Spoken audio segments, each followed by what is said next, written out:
Hello and welcome back to another episode of Raw with Ollie McNicol. This episode we're joined by Corey Boutwell, as well as having one of the most welcoming, insightful and entertaining social media presences. I can say firsthand that Corey is as genuine as they come.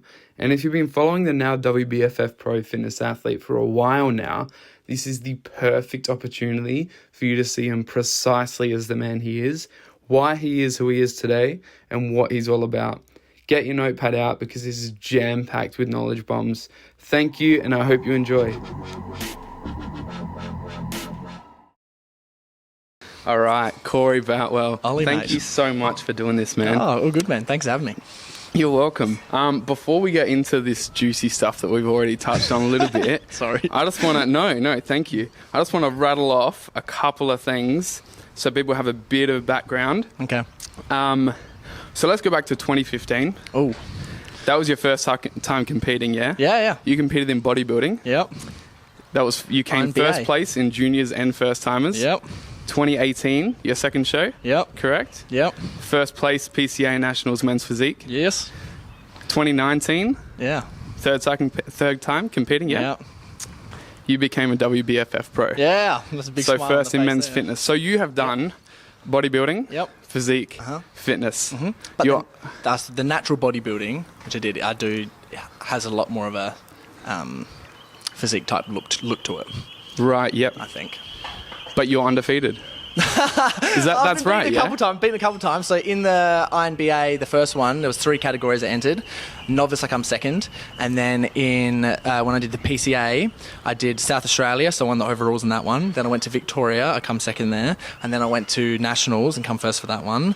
And then I was like, it's time to step it up. Let's go to the WBFF. Like, that looks like the biggest, baddest federation for what I want to do. Because... obviously the IFBB, the guys are just so big, and especially with the WBFF muscle model category, the guys are so big. And I was like, well, I ain't gonna be able to compete with that, but I love competing, so like, where can I compete? So I was like, fitness category, what up?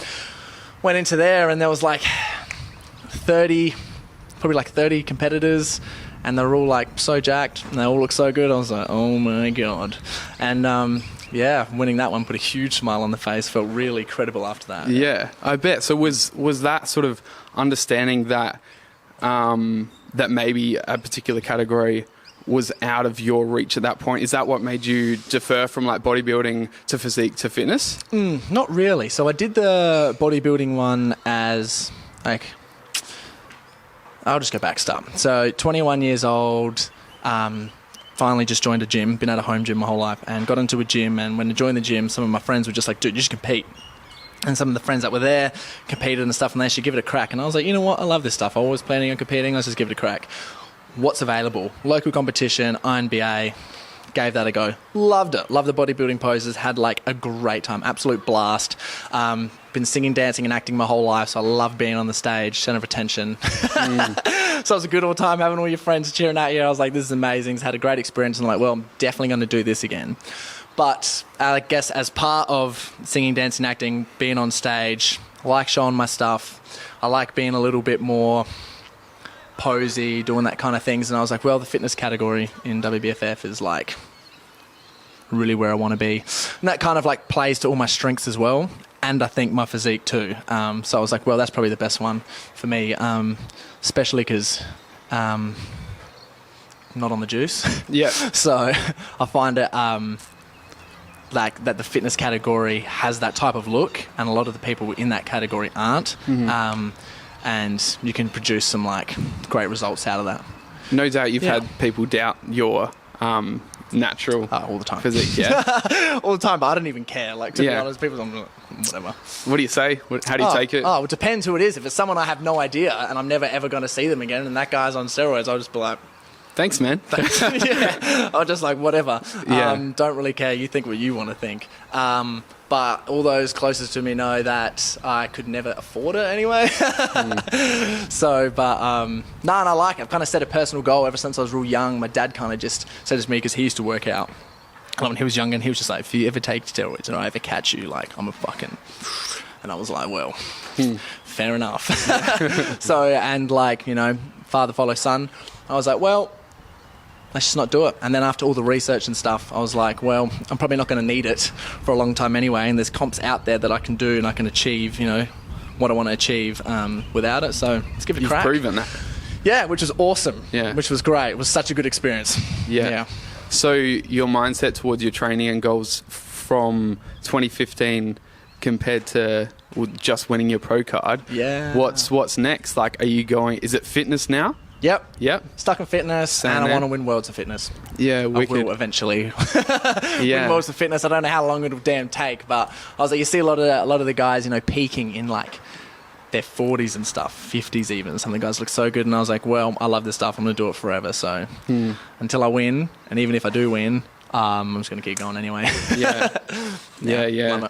Now, you kind of gave it away to me before, but let's go back. Okay. It is true then that 2 months after your winning your pro card, you did a triathlon. Is that right? Yeah. It wasn't like a huge triathlon. It wasn't a legit, like, however many, like I can't remember. It's like a 20K or 40K bike ride, like a 2K swim, and like no, I didn't do that. And like a 10K run or something, because like the normal triathlon, we did like a very short one. I was just like, so what I was saying beforehand was after the bodybuilding comp, because it's such a selfish thing and it's just you're solely focused on yourself the whole time, and that's just you, your meals, your training, you know, trying to keep your head on straight, healing, trying to be the best self that you can be. And then after doing that for skateboarders making noise after doing that for so long, I was like, man, I really need like a sense of camaraderie, and I just pointed just gave a little I guess flick to the mate saying, yo, we should do like a triathlon or something, because I know a couple of them said like they'd be keen to do it before. They kind of all just took it up straight away, and they were like, yes. Everyone just bought all their gear, got the stuff sorted, and I was like, oh, this is going to be so good, I need this so bad. And we all like did a training together, we did the event together, we went out for breakfast, and it was like this kind of huge like event thing, and I was just like, this is good. And it was for charity. Yeah, we did like a charity fundraiser, so we did it for Mates in Construction. So it was for Mates in Construction is a charitable company that's awareness for suicide for prevention in construction workers, because they have the highest suicide rates. So we raised, our goal was $2,500 or $2,000, I think it was, and we smashed it anyway. So we were just like, yeah, that's sick. So yeah, it was a real good experience. That is really cool. It's cool. And so how did your body go and mind from that obviously very strict training regimen and dieting after and post comp? And then into a triathlon. How did your body take that? Oh, bro, it's fine. It was like the most perfect thing to do. So like after a comp, one of the things, after competing a couple of times, like even the first time, I just realised, like people say like, I don't know if you heard the term post-comp blues. Yeah, so I realised kind of how real that was. Like after you have like, if you set a target for something and you're like got all these aims and goals and you're trying to like, you're doing everything in your life to try and achieve that target, and like you're looking good, you're feeling amazing, you're eating all the right food, your body's in ketosis all the time, so your brain is just like on. And then as soon as you start eating shit and you haven't got a target or something to aim for anymore, oh, what do I do? You know, you're kind of in limbo. So I was like, after this comp, I was like, the WBFF one, I'm giving like my all. I want to get shredded as big. I'm going to put like all of my knowledge into everything that I'm doing. So as soon as the prep finished, one of those reasons I was like, I need a sense of camaraderie and I need another target for something so that I can come out of this slowly, because I've just been like, you know, putting all this effort into everything. We're climbing the mountain. I don't want to slide down the mountain. I want to walk down it slowly. Yeah. So I set that target on purpose so that, you know, I had something to aim for and something to do. So it was awesome. So I kept up my cardio. I was doing riding. I was like swimming all the time. I had no idea how good swimming was. I thought swimming, like some of my friends like have said to me previously, like, oh dude, swimming's awesome. It's so good. When I got into the pool, it's just like literally you, your breath and the water. You can't hear anything. I was like, this is fucking great. It's kind of like a real meditative type of experience. And I was like, this is amazing. So having that, then it like kept me on diet. So like I kept feeling good as well. And by the time that was over and still kept relatively fit, come out of it awesome. So no post-comp blues, defeated it. That's so good. Which was cool. Would you recommend that? Would you do it again? Oh, 100%. Having like that extreme and then kind of a further extreme. Well, that's really cool. You can say that, but like you're already so fit from training for comps. You're just being a bit careful around things, but you're eating a little bit more. Yeah. Your body's still like at its prime, at its peak. So I was like, yeah, let's do something else. That's really cool. And it was good. It was awesome. I was proud of myself. I was like, no, smart, Corey, like making sure that you did that. Yeah. So you're not just like doing nothing, because otherwise, if you haven't got something next, sometimes it gets you down a little bit. Had you thought about it like that before you did it, or was it after when you realised? I pre-planned. Wow. Yeah, I was thinking about it like a couple of months beforehand. I was like, that's something I need to do. But I was so focused on the comp though. I remember thinking about it, and I was like, I'm just going to note this and come back to it later. Yeah, right. Yeah, so you didn't set any plans before you'd finished. You wanted to focus solely on the comp, get that done? I did, but I think it was like a month before the comp was when I just sent a little message to my mates and made like a group chat saying, hey, yo, we should do a group triathlon. And they're like, yeah. I was like, after post-comp, that'd be cool. And then I just left it at that. And then they did everything. I didn't have to organise like anything. I just put it out to them and they told their friends and then they all organised it. That's so cool, man. I didn't have to do anything. Yeah, it's cool. That's wicked. I want to go back to 2019. Okay. I remember I saw something of yours explaining how you posted this after winning, but you explained how your practice of meditation and mindfulness led you to the realization that you'd already won. Tell me about that, because that was a cool moment. That's pretty incredible, man. Yeah. So I'm pretty into meditation. Like, I'm a strong believer in it. I really think that meditation creates inner power, self-control. Self-control is inner power, and you know, if you can discipline your mind, obviously you can do anything. So I remember I was researching into old mate Frank Zane. You know who Frank Zane is? Yeah. So when he was at a very young age, he was already like Zen master. He'd been meditating since like 15 years old or something, like crazy. Did you know that? I did not know that. I know crazy. Dorian Yates is huge into meditation. He is now. Yeah. I'm not sure he was back in the day. He is now. But yeah, so he, like, some of the best meditations I've listened to are Frank Zane's. Really? Does he have guided meditations? Yeah, dude, he's got all the stuff. He's crazy. No way. Yeah, he's awesome. He's like proper Zen master, man. He is like into it. And I was listening to some stuff that he was talking about, and he was saying like when he won his Olympias and when he didn't win his Olympias. And when he won his Olympias, he knew he was going to win. And I was like, well, how'd he do this? Listening into it, and he was like, he would do his like routines with his eyes closed. He'd just stand at the back of somewhere and just be picturing himself on stage with thousands of people like looking at him, or hundreds of people looking at him, going through the motions, and then picturing himself winning and visualizing it happening, and just letting those feelings come up and knowing that he won. And he'd have a couple of mantras that he'd say to himself, you know, and one of them, something crazy. I remember him saying like 1,000,000 times a day, or like 1,000 times a day, he'd say to himself, it was 1,000,000 times in a couple of months. Anyway, something crazy like that. He'd say to himself like the same thing over and over again to keep him focused. And I remember. Do you know what it was? His mantra? Oh dear, he didn't let it come. Yeah. And I was like, well, I've been into this stuff a little bit. I'm gonna try and do like a bit of what he's done, because obviously he's won, and like his physique is crazy, and there's a reason why he was so focused. And I put in a lot of walking into my like routines, and I remember just like closing my eyes on the walk, and I'd just be walking and just full visualizing, like just being on stage, you know, owning my stuff, doing what I can. And it wasn't till the day of though, when I finally had the time, because you're so crazy busy on a comp prep. When I had the time, I had like 2 hours to myself. And I'm like, oh, boom, this meditation is going down. So I put on like an Alan Watts meditation, but was mindful of Frank Zane's imagery. And I was just thinking about it. It didn't really click how bad I actually wanted to win the show. I had no idea. I've just been so focused on like each day at a time, you know what I mean? And doing everything that I needed to do. And I had no idea how bad I wanted to win it. And I was like, oh God, I want to win this. And then as I was meditating, I started thinking like, so many things that I have done in my life, like this year, have made this feel so significant. Like it was really important to me. I didn't realize how important it was, that I have to win. I must win. I'm supposed to win. And yeah, I'm not like I am pretty competitive, but I'm very like, if I get beaten, I'm like, well, they were better. Like I'll just completely accept that. But yeah, I was like hungry. And then I was thinking about must win, have to win, supposed to win. I was thinking about that, and then I would visualized kind of winning, and I let all those feelings just like come up inside me. And instead of just being like, you know, when you get really nervous about something, so I was feeling like so nervous and anxious, like, oh Jesus. And instead of fighting that, usually you'd be like, oh, I'm nervous, and try to fight it. I was just like, I'm just going to let it, because I'm meditating here, I'm just going to let it come up. Whatever's coming up, just, come at me. And next minute I started like, as if I'd won like a full screaming and shit. Well, I wasn't screaming, but I literally had to take my earbuds out and I had to stand up, and I was like, oh my God, like this is happening. And like through that whole time as well, I was trying to really change my inner dialogue and how I talked about it. So instead of saying like, oh, I'd like to win, I was saying to myself, I'm going to win. Not out loud. I didn't want to be like, cocky about it or anything. I was really saying it to myself and like my close friends.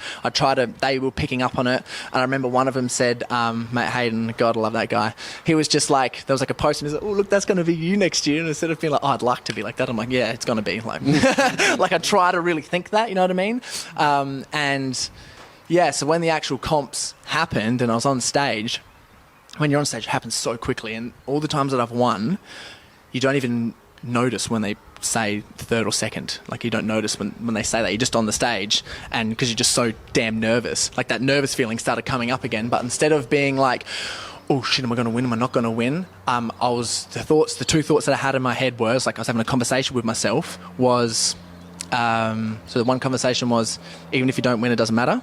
Then the other one was, no, you're going to win anyway. Stop thinking that. Like what? So the third and the second announcements come up, and it was hard to even notice that because it was all happening so fast. And I remember just getting ready to be called out for the first, and then thinking, even if it doesn't win, doesn't matter. But I'm like, no, but like it matters.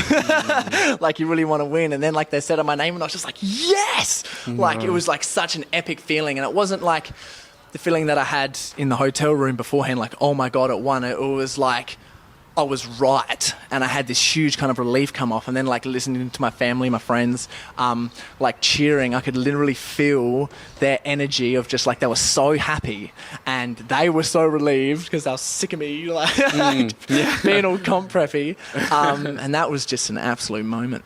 Yeah, that's incredible. Yeah, it was cool. Did you call your mum to say you already won? Mum was there. Mum was there. No, Mum, I've already won. To her auntie, yeah. Yeah, I've already told her I won this 3 times. Yeah.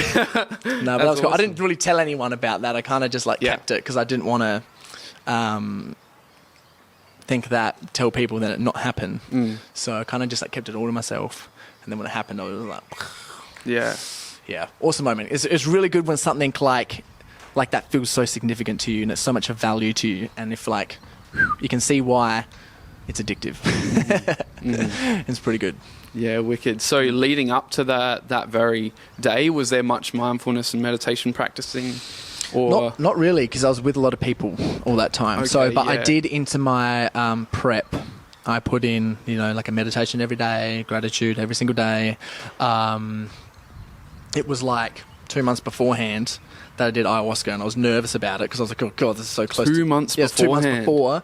I was like, man, I'm supposed to be like full diet right now. And I kept diet the whole time. Yeah. But that was whereabouts? Where'd you go to do that? So I went up to like some random ass place in Queensland. Queensland? Yeah, man. And, well, they kind of do it all over the place because Australia has its own like acacia tree, like its own brand, and they literally, the people that get it, they go out with like Aboriginal tribes and make it with the Aboriginals. Like, when the Aboriginals talk about dream time and stuff like that? Yeah, when they talk about stuff, it's kind of like, well, they all just taken the plant and that's where they got it from. Yeah, so that was a little bit nerve-wracking. But I did a lot of personal reflection as well, a lot of visualization. I think some of the best meditations that I did, a lot of self-talk as well, was just walking. When I was walking, I'd go for like an hour and a half, 2 hour walks for like a cardio. And I remember even listening to like some Joe Dispenza stuff. And I was like, one stage, I was like, he talks about being unlimited. And I remember I didn't even care if people listen to me. I had like my earphones in and I'm like walking up the road, like just yelling, I am unlimited. Like just getting like just full into it. It was kind of cool. Embarrassing, awesome. But I was like, I didn't care. Yeah, that's sick. Well, can you tell us about the experience with ayahuasca then? Yeah, sure. What do you want to know about it? It was from start to finish, man. Because this is something I've been so excited to learn more about and also have on the podcast. Yeah. Well, it's interesting. Yeah. Yeah, it's really interesting. So, kids on scooters. Is it picking up the outside stuff? It's all right though. There you go. Meow. There they go. So I kind of felt really ready to have ayahuasca. It was one of those other moments where I was like, all these things leading up into my life and what I've been researching in, what I've been learning a lot about, it seemed really significant. One of my friends has done it quite a few times, and he had these really awesome realizations from it. And he says he doesn't give enough. He's pretty successful business-wise, and he's like, I don't give enough credit to it because it helped me just get really clear on what I wanted and what I needed to do for it. And I was like, cool, right, I'm there as well. Like, I'm pretty sure. I was 100% sure. I won't say I'm pretty sure. I was 100% sure.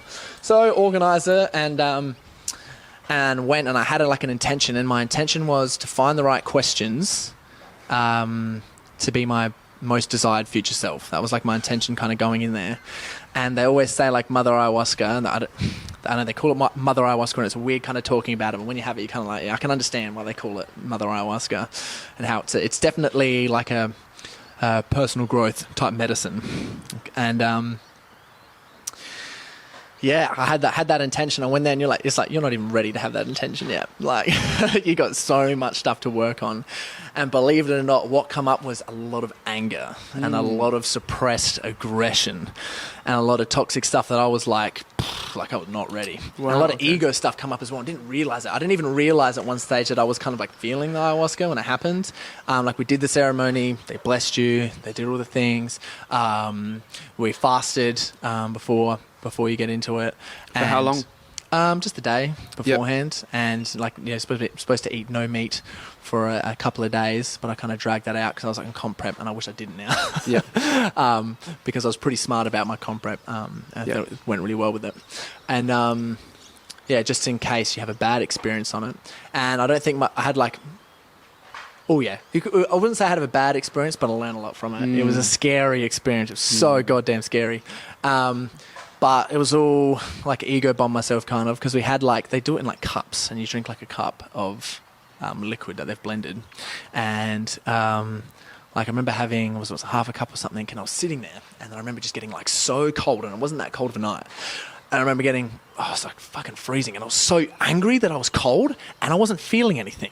And I just felt this like anger rise up, and I'm like, why the fuck am I not feeling anything? Like I'm not really like all that angry all the time. Like behind closed doors myself, when anger does like come up, I'll feel it and try and let it go.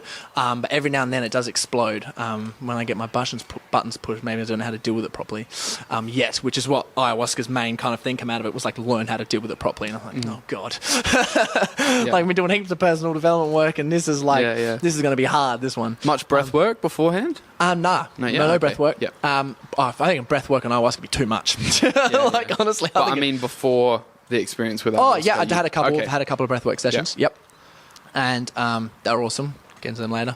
And then I started getting like, I remember feeling extremely angry at like the facilitators. This was at the point where I wanted to yell at everyone in the room for some reason. It was weird because I was semi-tripping and I didn't know it. And I was like, I wanted to yell out and be like, is anyone fucking feeling it? And people like doing weird, like kind of weird shit. You can hear noises and stuff. And I was just like, what the? And I was so raged. I went over to my mate because he did it as well. And I was just like, are you feeling anything? He's like, no, not yet. And I was just like, but I didn't realise that it was coming up. And then I remember for a little bit I closed my eyes and I started to see a little something, and I was like, it's like a really colourful electric looking peacock, and I was like, that's cool. And then I went in for another cup and I was like, yo, fill me up. Didn't feel much. And the guy was like, I saw a couple of colours, and he was like, well, that's what it is. And I was like, well, I want to feel something. And just absolute ego bomb myself. And I remember like laying down afterwards, and then it just...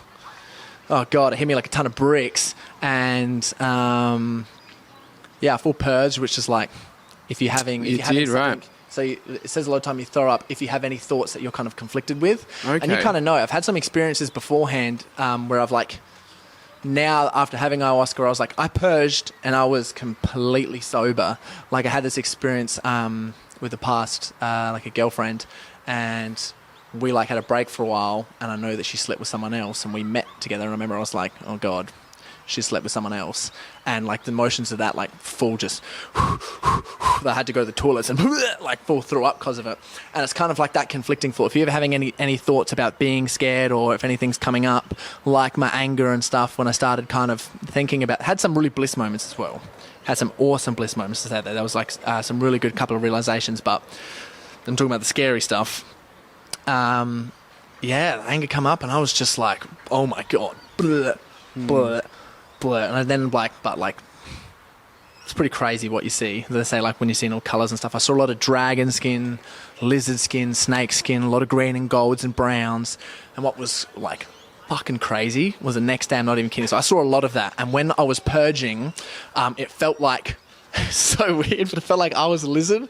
And I can remember just looking down and seeing like, I had my eyes completely closed, right? So I wasn't actually looking down, and my eyes completely closed. Looking down and just like feeling and seeing all this like yellow and green like skin on myself. And it felt like this kind of energy, like lizard energy was coming up.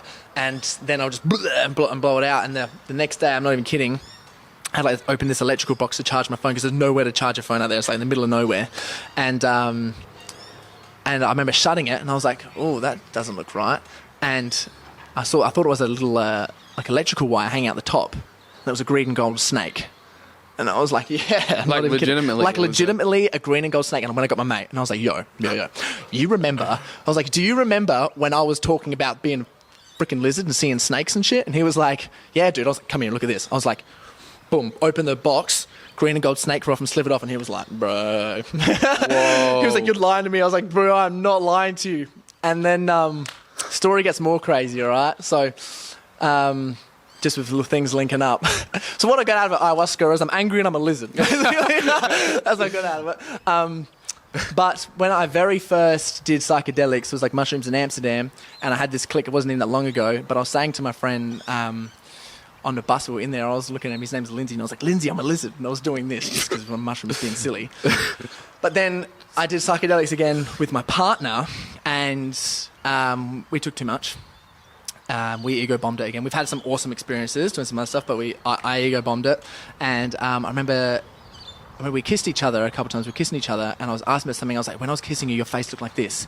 And then she was like, yeah. I was like, what did my face look like? She's like, oh, you kind of look like a lizard. And I was like, whoa. Yeah, I'm not kidding. And I was like, I was saying to myself, I asked her, I was in the car, and I was like, what colour? And I was thinking to myself, like, she better not say green and gold and green and yellow. And she's like, oh, like a greeny yellow type. And I was like, okay, something's going on here. Like, I don't know how to interpret this. Wow. Maybe it's just because I've seen it once. I don't know. So that was weird. I haven't figured that out yet. Okay, you haven't looked much more into it? I haven't looked at, like, I'm not really sure what to believe, in spirit animals and stuff, but they say that I looked into it for lizard. I'm not sure what the green and gold means, though. It might just be, I don't know. But they said that the lizard is a symbol of, like, regeneration and being able to adapt, something like that, because, its tail grows back. Something like that. And I was like, I haven't really thought about that too much to where that relates, but I will. Yeah. But so that was pretty crazy as far as stuff coming up. But yeah. What about the blissful moments then? Oh, that was awesome. So one stage I remember just like, I don't know, I saw like a veranda, and it was kind of like my childhood house, and I just felt like so much love coming from like Katie, my partner, and my mum. And I was just like, whoa, this is like so overwhelming. And like, yeah, that was awesome. I remember seeing that, and I was just like, oh, maybe I just take their love like for granted a lot, was what I was thinking. I was just like, because me and my mum have like, we have like the best and worst relationship. Like when we get along like so well. Like I don't get along with anyone better than my mum when we're getting along. But when we're not getting along, God, I hope she doesn't watch this. No, we are, if we get into it. Like we do not get along when we're not. It's very like complete polar. But just like when I had that moment and I could just completely feel it, I was just like, man, with the anger type of stuff, with me blowing up and like that blissful moment, like really I should make like so much more of an effort, even if I find it hard to be there, because me and mum were in a rocky situation because we were just comp prep and I was living with her and she gone for a bunch of stuff and we were just like at each other all the time, but moving out now and we've been pretty great since, so yeah, which is just kind of just the stress on there. She's just like, you're old, get out of house. And I was like, I know, I've just finished uni. That seems to be the two main sort of realizations, both too much ego and a lack of gratitude for what you have. From what I've read anyway, obviously I haven't experienced it yet, But like I said, get there. yeah. But they seem to be things that come up for everyone. Like, oh yeah, definitely. A lot of the time too, which is, I think, when you're in the psychedelic state, you 100% tell. Because you're so present, you're so aware of when, like, you're just telling yourself something because you think you need it when you don't, and it just kind of goes, no, you didn't. God damn. Yeah. God damn. And that happened. Oh, did Ryan? He said something really cool. It was so simple. I hope I don't butcher it, but he said, "This is Ryan Holiday in the book Ego is the Enemy." Yeah, go on. He said, "What did he say? There's always that little friend denial, which is the ego not wanting to believe something that it might not like." Oh yeah, yeah, I like that. Yep, resonate with that. Yeah, yep. And you see, it comes up with everything. Like, just like we'll just put it into like a bodybuilding perspective. Like when you're on diet, like you're not supposed to eat chocolate almonds, but I'll just be like, hey, I did extra cardio today. I'm gonna grab this handful of chocolate almonds, and then as soon as you eat them, you think, fuck, I shouldn't have eaten those fucking almonds. Yeah, it's as easy as that. I do it all the time, and I'm like, oh my god, like I said before, and you got to give yourself the right excuses, strong enough excuses not to do it. Yeah. So, which is hard. Yeah, for sure. So these experiences from psychedelics and ayahuasca, do you incorporate those experiences into, because you have your blog? About well-being. About well-being, yeah. I love that. Yeah. You have a little article on meditation. Yeah. Do you incorporate that stuff that you've experienced, or is it more so a little bit more sort of simple for anyone to delve into it? Yeah, it's more simple for anyone to dive into it. It's just kind of like the importance of it. As I said beforehand, or did I say? I don't know. I said that meditation, creates inner power. Self-control, and learning about yourself and getting good at reflecting on yourself happens a lot of those times in meditation. And obviously, as meditation, you're focusing on one thing, your mind's drifting off, and it's coming back to normal. And I think that a lot of the time, just for people in general, either positive stress or negative stress, you're at a music concert, woo, positive stress, or you're sitting in traffic, no, like, fucking hurry up.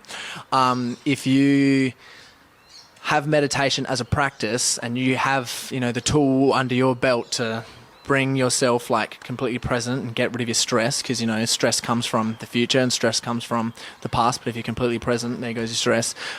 If you can do that, like, that makes it real powerful. And I just kind of wanted to explain that in an article and give people a couple of tools. Like, there's a couple of YouTube links and a couple of other things in there. Like, if you want to try it, do this. This is what it's good for.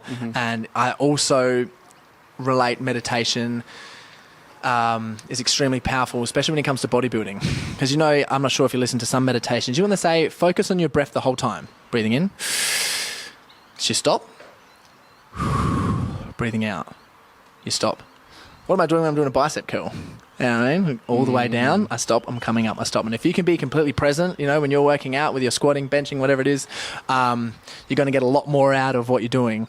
And, maybe instead of letting the weights get heavier, your focus and attention to detail gets a lot more on. And I find that just so powerful. Just that tiny little technique. And like, how hard is it? Like when I'm in the gym and I'm like focusing on a curl, next minute my mind's drifting off. Oh shit, I've got to put some effort into this, you know what I mean? Absolutely, yeah. So that's where I think the power comes from, and that's why I kind of put some of those articles out there. I try to make it simple. Yeah. Because sometimes it's so complex. It needs to be. Yeah, it's the basics done well, right? Yeah. Genius and simplicity. Yeah. I saw that video, by the way, you explaining that. That it was that little promo video sort of thing. Yeah. Explaining the breath work and how its training is. Is it all about that? That's right. I had that next And video. I'd never thought about it like that. But I feel like so I took that away from it, and it's improved now because I'm actually conscious of it. I'm so happy you took that away. It's awesome, man. I love that Absolutely. feedback, man. That fills me up. Yeah. But at the same time, I feel like it is something that for some people can come naturally, but not. Yeah. So I think I've always kind of had that consciousness, but not at all thinking about it so simply. So thank you. That was really cool, bro. Thank you for letting me know that. That was huge. That is so. Have you heard that from someone else, or was that your own? That's kind of wicked. It's kind of what I was thinking about. I think Ben Pekulski, he said a little something about meditation and training and how it's got power. But when I was listening to one of Sam Harris's, because he always talks about saturating your breath with awareness, saturating something with awareness, like just so aware of something from when it begins and when it finishes. So I was like, well, that's exactly the same what I'm doing when I'm training. And after like a bunch of breath work and stuff, I was like, well, let's give this a go. And body responds so well to it. So, yeah. That's awesome. So what have been your main sources of information on things like meditation, mindfulness? So for anyone who wants to get into it, what are your main sources to learn different methods, and what are your favorite methods? Oh man, it's just a bunch of research, just experimenting, because there's so many out there. I really like the body meditations. You can just go on Spotify and just write guided body meditations. How good is that? It's all on there now. So handy, man. Everything's so available. Like whatever you want, bang, got it. But I think for lifting community, the guided body meditations, just being able to be connecting with your bodies, just really important. And those meditations are perfect for that. I remember one time I got my dad, I was like, Dad, listen to this one's cool. I made my own meditation and I based it off of this one. And the guy was just talking about feeling something and then like releasing it. And I told him, like, Dad, listen to this. And then I rung him up like 10 minutes later, like to ask him, like, have you listened to it yet? And he was like, I'm in the middle of the meditation, man. What are you doing? I'm like, oh shit, sorry. So like they're awesome. And then like I found Wim Hof's breathing stuff, like, amazing. They're so good, eh? I find like doing that, that was like awesome for thinking about the breath. And I think that really helped when doing like meditations that focus on breathing are awesome. But then I really listened to Frank Zane's, a lot of Alan Watts meditations. They're all just on YouTube, man. Like so easy. And then did a few Headspace, and then did like a few on my own. A lot of them. I just do a lot of like, I'd count 1, 1, 1, 1, 1, breathe in, stop, count 1, 1, 1, 1, 1 out. Then breathe in, 2, 2, 2, 2, 2, and try to get to 10. Right. And like, it's hard to get to 10 before your mind starts, boom, going out and coming in. Or I do a couple of Joe Dispenza's meditations, ones that he talks about. And the ones where I'm yelling, walking up the road, yelling, I am ultimate, I am unlimited, sorry. A couple of those, and then waking up Sam Harris. So after doing quite a few meditations, I was like, I'm going to crush this whole one because he's got a few techniques in there. I'm up to episode 48, so I've got 2 more to go. I'm like... Yeah, nice. Yes. Awesome, man. Some of them are hard, some of them are easy. Yeah, I've only just got into those ones, but I'm so very excited to get more into his stuff. What was I going to say? Oh, yeah, that whole like 2, 2, 2, 2, 2, and then like that sort of rhythm work with breath. Tony Riddle, have you heard of him? No, I haven't. So he is this dude who ran the entire length of Great Britain barefoot in a month. So he did 30 miles for 30 days. Disgusting. Yeah, 30 miles every single day for 30 days. Yeah, incredible. And he's all about that stuff, obviously, as you would have to be to accomplish something like that. But yeah, he used rhythm in a way like kind of made breathing fun, and obviously a lot of nasal breathing, but it was like instead of just while it was running, it's hard to maintain a good sort of breath and rhythm. He was doing things like so making meditation or in his running. In his running. Okay, that's cool. So he was able to maintain things like that, and it's hard to not be conscious of your breath when there's a rhythm to it. It's because it's music. It's like music, Great point. Yeah. So that was, those two kind of made sense. Having a rhythm is something that I have been able to take away from those really good breathwork sort of things. And Wim Hof as well. Yeah, that stuff's wicked. For cold therapy as well. I haven't done it in like a cold therapy yet. Oh, really? Started to, yeah. Yeah, I think that's been the easiest transition into getting used to cold showers and cold So have you tried some of those techniques? A little bit. Yeah. A little bit. In infrared saunas and stuff like that, I'll use it. Sometimes just during the day, if I am getting a little bit worked up about something or feeling a little bit anxious, like I was for this podcast, then like before I go out of the car, I'll do those sort of things and just focus on breath for a minute. I found those good. But the main thing with Wim Hof, or the Wim Hof method, is I'll start that sort of breath work before I get into the cold. Yeah. So I have something that's like, I just have to keep it going. So I'm more conscious of keeping that going than that sudden like, okay, I'm in the cold now. Now I have to start that sort of breath. Oh man. Yeah. I remember recently in the Bali trip, I was at the Istana, and they've got like a hot plunge and a cold plunge, and that's awesome. Yes, it's so good. And like a lot of the most coldest you can get is like in a shower or in the ocean when it's here. But we're in there, like, it is freezing. And I remember getting in, and my calves and my legs hurt so bad that I had to get out. And I was like, God damn it. Like, I could get my chest in there, everything else, and that was fine, but I couldn't because the pain in my so legs. That was the first thing. My legs were just so sore getting in that I had to get out. And then, like, I remember because we only did it like a couple times a night, and I like forced myself to get in and stay in as long as I can, and God damn, get out. And then I had this thought to myself before the next time I got in. I was like, you know what? That pain that you were feeling, that cold pain, is as bad as it's going to get. So I may as well just face it and get into it. So the next day, when I went into there, I was just like, this is as bad as it's going to get. And I was just like, boom. Like 3 to 5 minutes. I'm like, yes. Yeah, nice. This was 3 good. to 5 in a cold plunge. Yeah, I'm not sure like how cold it was. There was no ice in there, so it wasn't like freezing. But it was. It's pretty damn cold. And one of my other friends, he come. Was it the second or third time? I remember saying to him like, dude, remember how cold it is? It's as bad as it's gonna get. And he's been smashing the cold stuff. Now he's like, dude, like that was such a good thought to think. Like it's as bad as it's gonna get. Now I just stay in it, and I'm like, man, awesome. Yeah, that's cool. Yeah. For anyone wanting to get into the cold sort of therapy and contrast therapy, Wim Hof has an app, which is sick. Have you seen it? Yeah, I've seen the app. Yeah. I haven't got it yet, but I've seen the app. Yeah, and I it's was just wicked, like, Wim man. Hof. This is has like a daily challenge for, a 30-day challenge for cold showers or something. Such a good way to start. And then you do these sort of breathing sessions and breath holds and stuff like that too. I like his voice as well. Oh yeah, like he's got like such a so where soothing. his accent is. You're just like, oh yeah, yeah.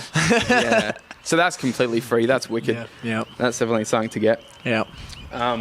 Going back to your blog, you have a couple of really wicked sort of articles on there. Did you read some of them? You write so well. Oh, dude, thanks. So well. I send them to people to read over. Oh, really? To make sure, because it's so hard. Once you've written and you've like read everything and you've read it all out loud and you're like, like I can't see any other mistakes in here. I send it to someone else and they're like, oh, this is wrong. I'm like, oh. So you just send it to anyone? Anyone who's available? I usually send it to my partner because she was like an English teacher, so she's like really good. But I've sent it to a couple other people as well. And they're just like, do this or do that. But what I try to do is just like put everything in dot points and make things a little bit visual. Because when I'm reading something, I'm like, if it's just like a huge paragraph, I'm like, God damn. And I read like a lot of old philosophy books. And those books are hard to read, like hard. Like I'll read a paragraph. I'm not joking, like not exaggerating, like 20 to 30 times. Just like, oh, stick. There's something in here. Like, come on, for the love of God. And it just won't. Yeah. But if it's like done in dot points, especially for like information like that, it's like easy to take in. Yeah. It's good. So thank you for saying that. Like that's awesome feedback, man. Like, whew, it's good to know that people are taking it in, and it's all free content. Like it's thank you, man. It's wicked. I definitely want to touch on a couple of things that you have on there. So you have an article on stress and cortisol. On fasting and on sleep. So they're 3 things that you talk about heaps. And you advocate, which I love. Can we kind of touch on on each of those in like briefly? Let's go stress and cortisol. What are you saying on there? So the main one for that one is to kind of just help people. That kind of come out of the sleep one, but I think it's really good. I was researching some doctor. He's on a lot of podcasts as well. His name's like Rangan Chatterjee, I think, from the UK, and he has this term that he kind of made up called MSDs, micro stress doses. And the main point of writing it was I just wanted people to know just how exposed to stress we are, and then obviously how sleep and meditation, all the other articles I write into, link into that. So if we have like a graph like this, of US, so cortisol spikes in the morning, obviously, and then it goes down as the day goes. And when cortisol gets to a certain level, melatonin spikes, right? And then melatonin's your sleep, rest and digest hormone. Cortisol is your stress hormone, whether it's positive, music concert, or in the gym, or in the traffic lights, hurry up. So that's like your stress hormone. I just wanted to let like people know that like if you wake up, so with a micro stress dose, if you wake up into the morning to an alarm, it's a micro stress dose. If you press snooze and hit the alarm again, that's another micro stress dose. If you wake up and you check your phone and you've got like a missed call or you have some messages, if you got some stuff yesterday, that's another micro stress dose. If then you have to rush around and get shit ready for work, stress dose. Then you got to drive to work and you're stuck in traffic, stress dose, stress dose, stress dose. You get to work, you're a little bit late and you're worried about your manager being angry at you, that's a stress dose. And they are actually a little bit angry at you, that's a stress dose. And you check your email. Anyway, so by the time 9 o'clock comes, we've been exposed to so many micro stress doses that it kind of opens, well, first of all, we have a small amount of willpower every single day, and every little micro stress dose shrinks that. Once that's gone, basically it kind of opens the spiral for your cortisol to kind of, instead of going up and dip down, it's just going to keep staying up like this. You know what I mean? Your cortisol is just going to remain high for the whole day. And if that happens for prolonged periods of time, that's where a lot of health issues come in. Blah, blah, blah, blah. But I wrote that for the point of noticing as well, to link into the meditation, that meditation, if you get good at it, being present can bring you back to baseline. Mm-hmm. And obviously that ties in again with sleep as well. So when you're sleeping, you know what I mean? You wake up in the morning, cortisol spikes, you want to spike it, get in the sun, do your exercise, do your stuff then, and then try to relax gradually throughout the day. And like at night time and stuff, try to avoid the big stressful conversations, try to avoid whatever meetings and stuff that like people normally have or any stressful events, so that by the time you get to bed your cortisol's nice and low, you're really relaxed, you've had a bath and you can let your melatonin rise, and then you wake up in the morning and you go, oh god, I had a good sleep last night. Obviously we can't do that every single day, but that is the goal, and I just wanted to make people aware of that. So give us 3 sort of pre-bed things to add into a routine that is going to help with I'll try to think of some out the box ones. Well, one was not really out the box, but one me and my partner recently tried was GABA, just taking that, which is like an amino acid, and like we just woke up so early, like I think because it puts you in such a deep sleep. It only works like once or twice, and you have to have a couple of weeks off. So you do it something like a week on, 2 weeks off, something like that. But I'll just do like one or 2 days and then just leave it for a couple of weeks. But yeah, we woke up so early. I think we was in such a good deep sleep. How was your sleep? Because you tracked it with the Aura ring. Yeah, so it's like it was just normal, like my normal amount of sleep that I get, but just in a shorter period of time. I was cool. I was like, that's cool. That's ideal, isn't it? Yeah, it's ideal. Yeah, so what but it only works because it really spikes your human growth hormone as well. But like I said, your body gets really tolerant to it really quickly. Right. But what would be a huge one? Another one is I put my phone away at like 7. I try to not be on it. I put my phone away at 7, and then I get really light sensitive. So I'll try not to turn on any overhead lights. If they are, I'll have like candles or something on, something like that, or like a real orangey kind of light. Wear blue light blocking glasses. There's something on the top of my tongue that I know that's kind of outside the box. Yeah. But I can't think of it at the moment. He might come later. It'll come. Well, that kind of touches on sleep as well. Yeah. Can we touch a bit on fasting? Sure. I mean, it's complex, but fasting. also can be. Let's try to keep it as simple as possible. Yeah. I absolutely love it. Christian uses it as well. Yeah, you're still not eating until midday. So you just intermittent fasting? Yeah. Have black coffee. Nice. Just Yeah. Chill. No, God, how good is black coffee? Yeah.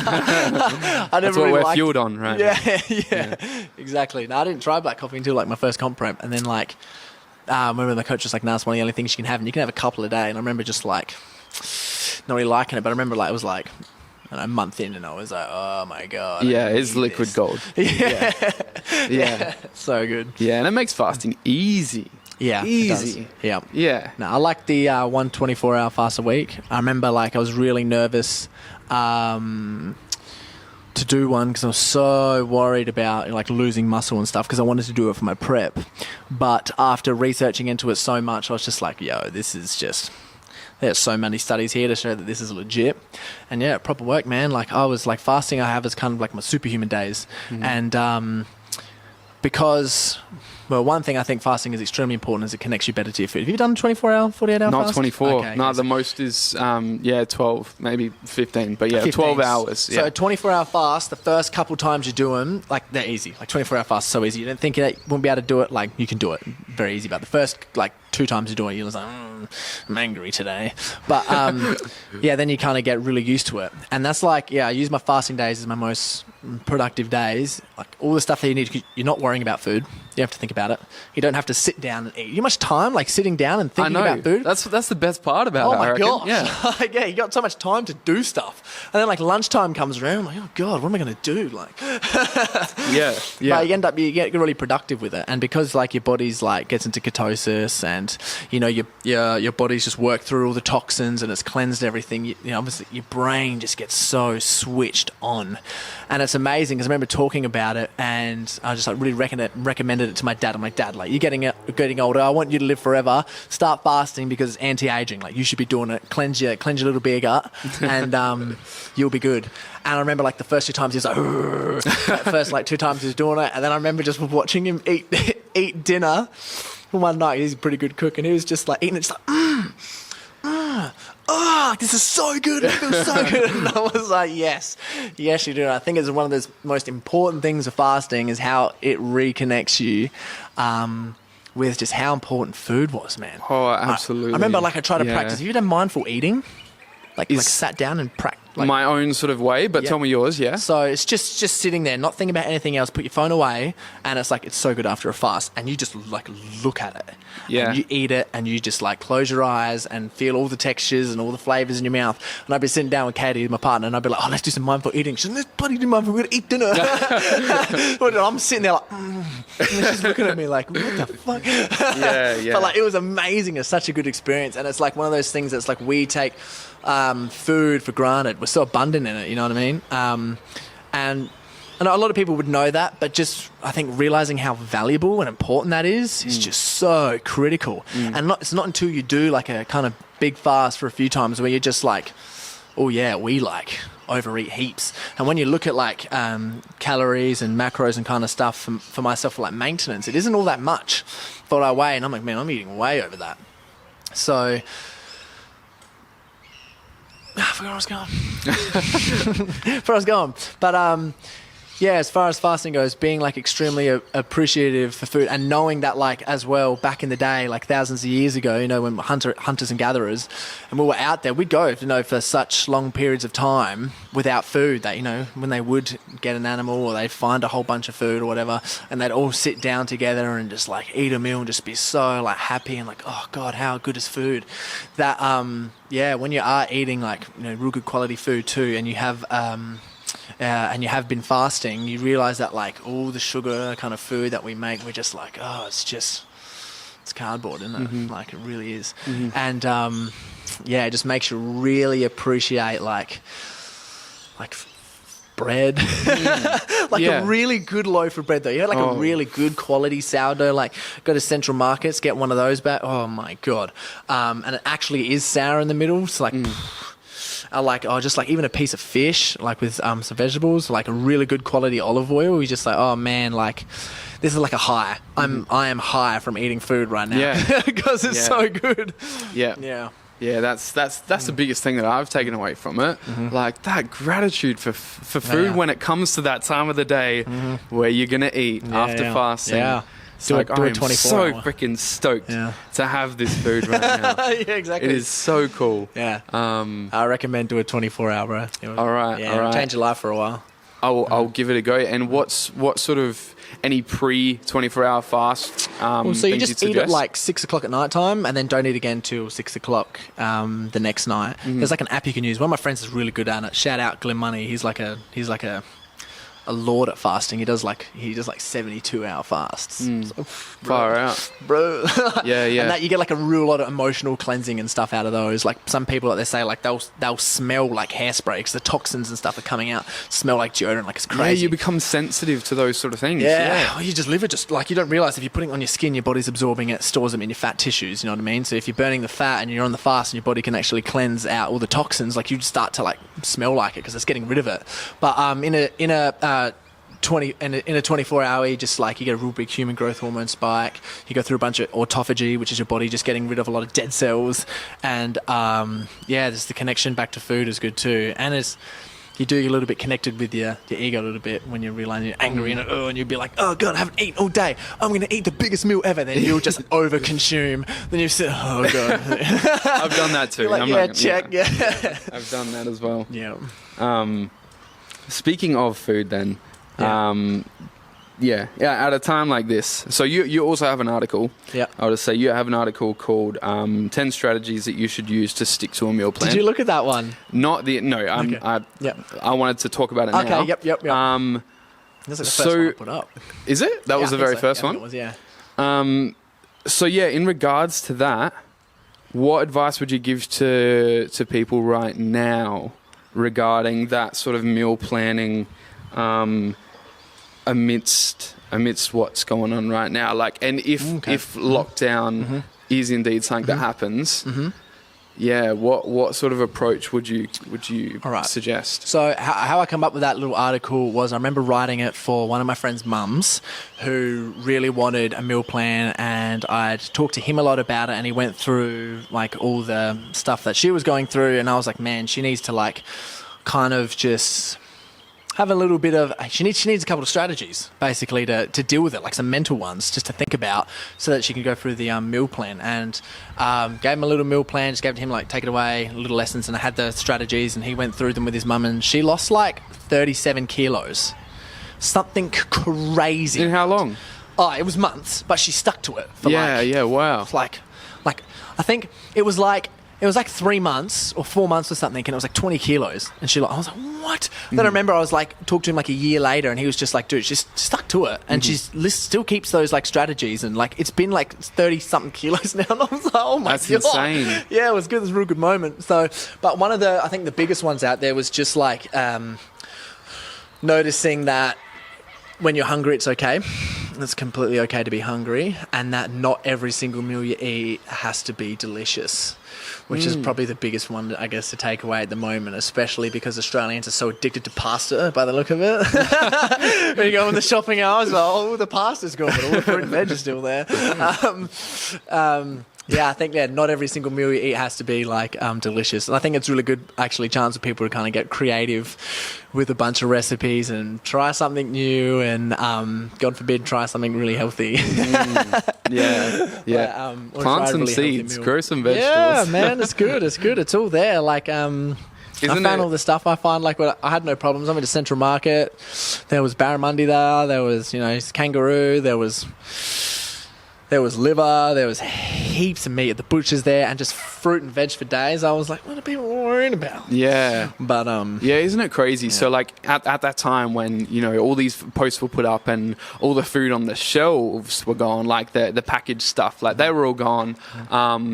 But then it was like no one was posting about like a rack of like these seeds and nothing left. Like, so we're literally, even in a time when we're in with crisis. Wasn't even desperate. We haven't even reached the point of being desperate yet. But even now, we're thinking about now and not the future. So at a point where it's important to realise maybe I should forward plan. We're not grabbing the seeds. We're still going for the things on the shelves. Stuck up on the pasta, man. Last taste killer. Pasta's sick. Pasta and palm is you. Stuff going. But saying that though, my housemates, they have just grabbed some stuff to start a veggie patch, which is awesome. Oh, so that's cool. So cool. And I think people are catching on to that sort of thing, which is great.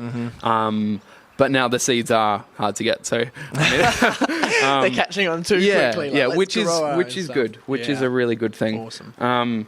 How has anything changed for you as far as routine or eating or anything like that yet? Actually, not at all. No, nothing really changed. I usually, like, as far as eating goes, a lot of my stuff just like a lot of vegetables, a lot of eggs, a lot of really dark chocolate. Oh yeah. And eat a lot of barramundi and a lot of grass-fed stuff. And I haven't really... And sourdough bread. God damn, I love sourdough.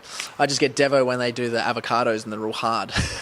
Oh, right. I love avocados. Yeah. But, I haven't been in any sort of worry about food or anything at all. Yep. As of yet. So nothing changed either.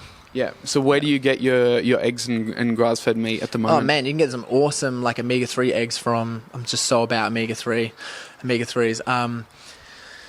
Foodland sell this brand. It's like it's Barossa Valley, and they're just literally called omega-3 eggs. So I just try to stock up on those. And if you go to like Coles and stuff, they've got it'll just be like, it'll just say like a Barossa Valley, like grass-fed, not grass-fed egg, just like a Barossa Valley like quality egg, and I'm pretty sure they're fed the same stuff, and they feed the chickens. It's got the website. I've got in one of my articles, like it's like the total ingredient shopping list or the 26 ingredient shopping list on there. Yes. There is links to the eggs, and you can see them on the website, and if you look on there, it shows that they feed the chickens flax seeds. Yep. Flax seeds full of omega-6. They're really good at ingesting it, and like they've done the tests and stuff, and like one egg is one can of tuna's worth of omega-3s. I'm like, oh, that's so good. So I eat those, and then I'll just go get like some grass-fed butter, usually from Foodland, or you can find some like Woolworths and stuff. But they last a long time. Other than that, I'll just go to I try to buy from the Central Market as much as possible. But if I have to go to Coles, go to Coles. Yeah, cool. Because I know, we used to know as well, Lee, so he sources all his meats from local farmers and stuff. Yeah, he does all the good stuff. So you try to do that as much as possible too? He gets the good stuff. Yeah. I try to as much as possible, but depending on where you are, like, there's always the thing. But I eat a lot of kangaroo, and like they have to go out and actually shoot the kangaroo, and it's wild. It's out there eating the Australian shrubbery, and so the quality of the meat is just awesome. So I like to buy from them a lot for my meat stuff. But Lee's cool because he always gets like because he's such a like sociable person. He always like meets his people, and then they get him to like make him weird stuff, and he's got a bunch of cool things. He gets hooked up. Yeah. Yeah, he does. Speaking of Lee, I actually, before this podcast, I asked him to give me one word that that describes you, because you and him are very close. He asked, can I give you 3? And I said, okay. So his words for you were uplifting, genuine, and legendary. Oh, God. What are yours for him? Oh, that's put me on the spot. This is Lee Ryan, the previous guest on the podcast. What are yours for him? Yeah, he's a real cool, knowledgeable dude. One word. Or 3, apparently. Okay. Let's try one. Well, it's one phrase, one meaning to it, but 2 words, if you know what I mean. Rules are out the window. I have to explain the context. And I told it to him last time we hung out, and it's like best friend in the context of he, I think, was put on this planet to be just like the best friend for everyone that anyone could get. Like, he's just so kind and genuinely and caring, and like just cares about you so much. He's the first person ever, like when I first hung out with him and trained with him, he's like, I got your gift, bro. And got me like, I can't remember, it was like just some something that I thought was sick, and I was like, oh my God. Like, and then he just gives you like this really good feedback, and really looks into, as you know, first time you met him, gave you a compliment straight away. First time you meet, he just really, he figures out who you are really quickly, and then will tell you. And it's just like, oh God, like, he's just such a good friend. I think he's just put on here to be like a lot of different people's good friends. And we know when he talks about like his close friends and stuff that like he does for them and how they rely on him a lot and all those different things. I'm like, man, you're just supposed to be here just to be the best friend to everyone. You're such a good dude. So yeah, if I had the 2 words, it'd be best friend for that reason. That's perfect. That definitely sums it up for him. One of obviously the generosity, and he just wants to give and give. And he'll just go out of his way to help you out, man. Absolutely. Like, he will be there. Like, if people, especially people need like just conversations or they need to go through stuff, like he would just be there all the book time. Recommendations as well, like he's he's so good with it. And that's not just something that's like I think that's a really, really sort of it's an emotional and personal sort of thing, like recommending a book to someone, not just like, oh yeah, this book is sick, but he wants to give you the book because he wants to give you the knowledge. Like, it's easy to be selfish and be like, oh, I got this book, like you should get it, go get it. He thinks what's best for you for sure. Exactly. It's pretty cool, actually. Oh, so sorry. No, go for it, man.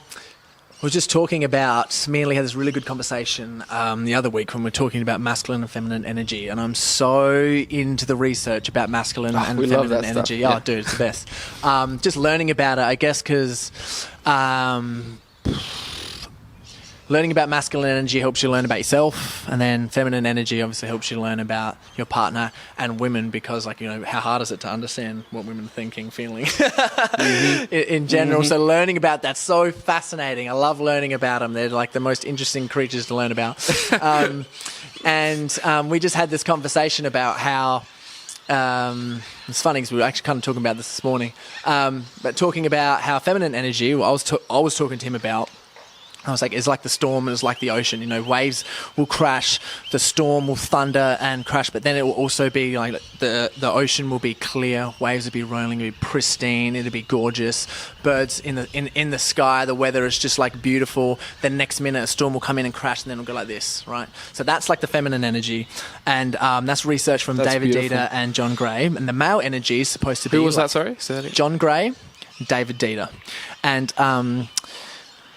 the masculine energy is supposed to be the rock, giant boulder, immovable, present, not focused on the past, not focused on the future, but completely present. And when the storm's storming, they should be able to be completely present and be able to basically like take it, be calm, because that's the like pure essence of masculine energy is like, you know, calm and present. Then when it is, you know, the weather is amazing, the ocean's like beautiful, it's pristine, the boulder's also calm and completely present there, enjoying every single moment of it. And we were talking about that, and I actually messaged him this morning. I was like, I got a free audible book credit, but I seen him have like, he's just gone through and listened to 100. I was like, yo, before I get one, recommendation from me, and he's like 100% this one, because when you told me last week the masculine and feminine energy, like, you know, the storm in the boulder, he's like, this guy is going through this like crazy, I'm having all these nuggets. And I was like, yes. And he was explaining, which I think is really important too, like he said to me, and I also had a moment with it straight away, is like one nugget I've taken out of it was that any kind of things that are going through that you're having in a relationship is usually the exact same, is usually what every masculine and feminine relationship go through. If you're having any troubles or issues, it's not unique. A lot of the time, it's just the standard masculine and feminine issues. And I was like, oh yeah, so true. So true. Yeah. Yeah. Wow. That's hard hitting. That's really good. Cool. Yeah. Yeah, like I have, I have the best relationship now that I ever have had, and one of the reasons is because I think just getting a little bit older, you kind of criticize, is this person right for me? You know, where the doubt's coming from, you know what I mean? This isn't just like, oh, I've got like a partner, like life partner. Is this person right for me? And you're constantly thinking that. Then every now and then, you know, you'll sneak into your own thoughts and you'll be like, you know, oh, is this really the right person for me? Like, are we supposed to be together kind of thing? Just when the storm's coming in. And then you just think to yourself like, oh God, this is just, I'll have this, whatever issue I'm having now, I'll have with like any partner. Like a lot of the same issues, I'm like, I have this with my mum, I have this person with this person at work who's female, and I'm having it with my partner right now. So like, of course, that's how it's supposed to be. And I was like, yep, which is like the perfect opportunity for you as a man to like grow. Yeah. And learn. Thank you. One thing from Lee really that cool. he said as well, which I took away, was he was like, we're in the gym training, and he was just like, I love Phoebe so much because she's my greatest teacher. And I was like, oh. One thing that I've recognized recently, which is, you know, when people say like we're all one and we're all nothing, and you're just like, I'm always kind of like, I hear it every now and then, and I'm like, what do people freaking mean by that? And we're all mirrors of one another, and that kind of clicked. And I try to explain that a little bit better. I was just like, you're born into like your body, but you know, I could have been born you and had all your experiences. You could have born me, but in my experiences, we could be completely someone else. And all the things that I like about you is what I like about me. And if anything come up, there's nothing I hate about you, Ollie. But let's say something come up and I didn't like that, it was like, okay, you'll find it. Yeah, I didn't like that in myself. Like there's a mirror. Yeah. And one of the like best things about being in a relationship is I think that every relationship that you do have is like there for like kind of like a reason. It's there to teach you something that you need to know at that a moment. And one of the best things about mine is it's like this perfect mirror for me, and she'll like poke me in all my biggest kind of like demons and dragons, and they'll come arise that like, you know, all the anger stuff from the ayahuasca, right? So all of that stuff comes up. So she'll poke me in those areas, and that's like, you know, I got to get better at them. I got to learn those. So if I can get better at this and I can be a boulder in this situation, then I've learned something. I've transcended myself. I've grown. That's awesome. That is awesome. Really good. Sorry. That's really cool, man. Thank you. Yeah, that's right. What was I going to say? Sorry, I went off on a bit of a ramble just then. No, thank you. Oh, yes. And another thing about Lee, this is all about Lee, apparently. It's the Lee show. But I did want to say this. So the biggest thing I think that makes you realize this guy, as you said, is a best friend for everyone, is the fact that not only is he so generous, but he's going to be completely open and upfront when you've fucked up, when you've made a mistake, and he'll say it so bluntly he's a great that mirror. it cuts deep. Like there have been things that I've screwed up, man. Like I've screwed up with things, and he's been the one to help me realize, yes, Like what? I've made mistakes. Give us an example. Many, but very much relationship-wise. Okay. Yep. Yeah. There's been mistakes that have happened. You know, I've screwed up. And I was drawn to him, and he told me how it was. He was like, "Yes, you've messed up." I like that. Every single time I see Lee, I'm a lot more inspired to be a better partner. Absolutely. For sure. Yeah. Yeah. And because of it, and realizing in that moment what the mistakes you've made in any situation, and then someone telling you, it's like, it's clearly something I've got to work on. It doesn't even have to be mistakes. It's really just a lot of the time it was just be like, you should take responsibility for this. Yeah. Oh, for sure. Yeah. Especially when it comes to, masculine and feminine energy. Yeah. Calm, present, responsibility. And if you're not being responsible for something, girls are a lot more in touch with their energy than guys are. They'll know it straight away. Like, that's one thing that I get caught out all the time, is as soon as I'm not authentic or I'm shit talking myself, like that's that mirror just straight back up. You just know before even I do. I'm like, am I shit talking myself? Like, goddamn, like they'll just catch onto that energy like straight away. And then it's like, okay, I need to be responsible for this, which I'm terrible at most of the time, but trying to get better. As you would probably know. Absolutely, yeah. Brianna is also incredible for that. Yeah. Yeah, just... Oh, it's great. Yeah. And not only that, but she feels... She's an empath. She feels everything that I'm feeling. Oh, no. This morning, I'm so grateful to have had her. Like, man, I was a mess this morning getting like prepped for this. There's a process that I go through mentally to get me to where I am today, to start the podcast and to get to this point. There's a lot of lead up.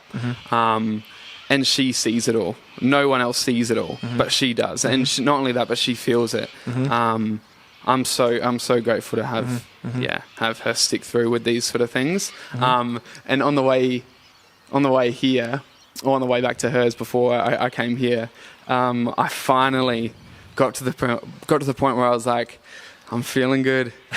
I'm keen. I'm feeling good. And she just. She just sighed. She's like holding on to your stress for you. She was so relieved. Yeah, we're so fortunate to have them, man. That's cool. So fortunate. Yeah, I agree. Yeah. Let's chuck a few random questions in here. Go. I want to know what a unique skill is that you have that has gotten you to where you are today. What's a unique skill that you have? I was actually thinking about this not too long ago. Hold on.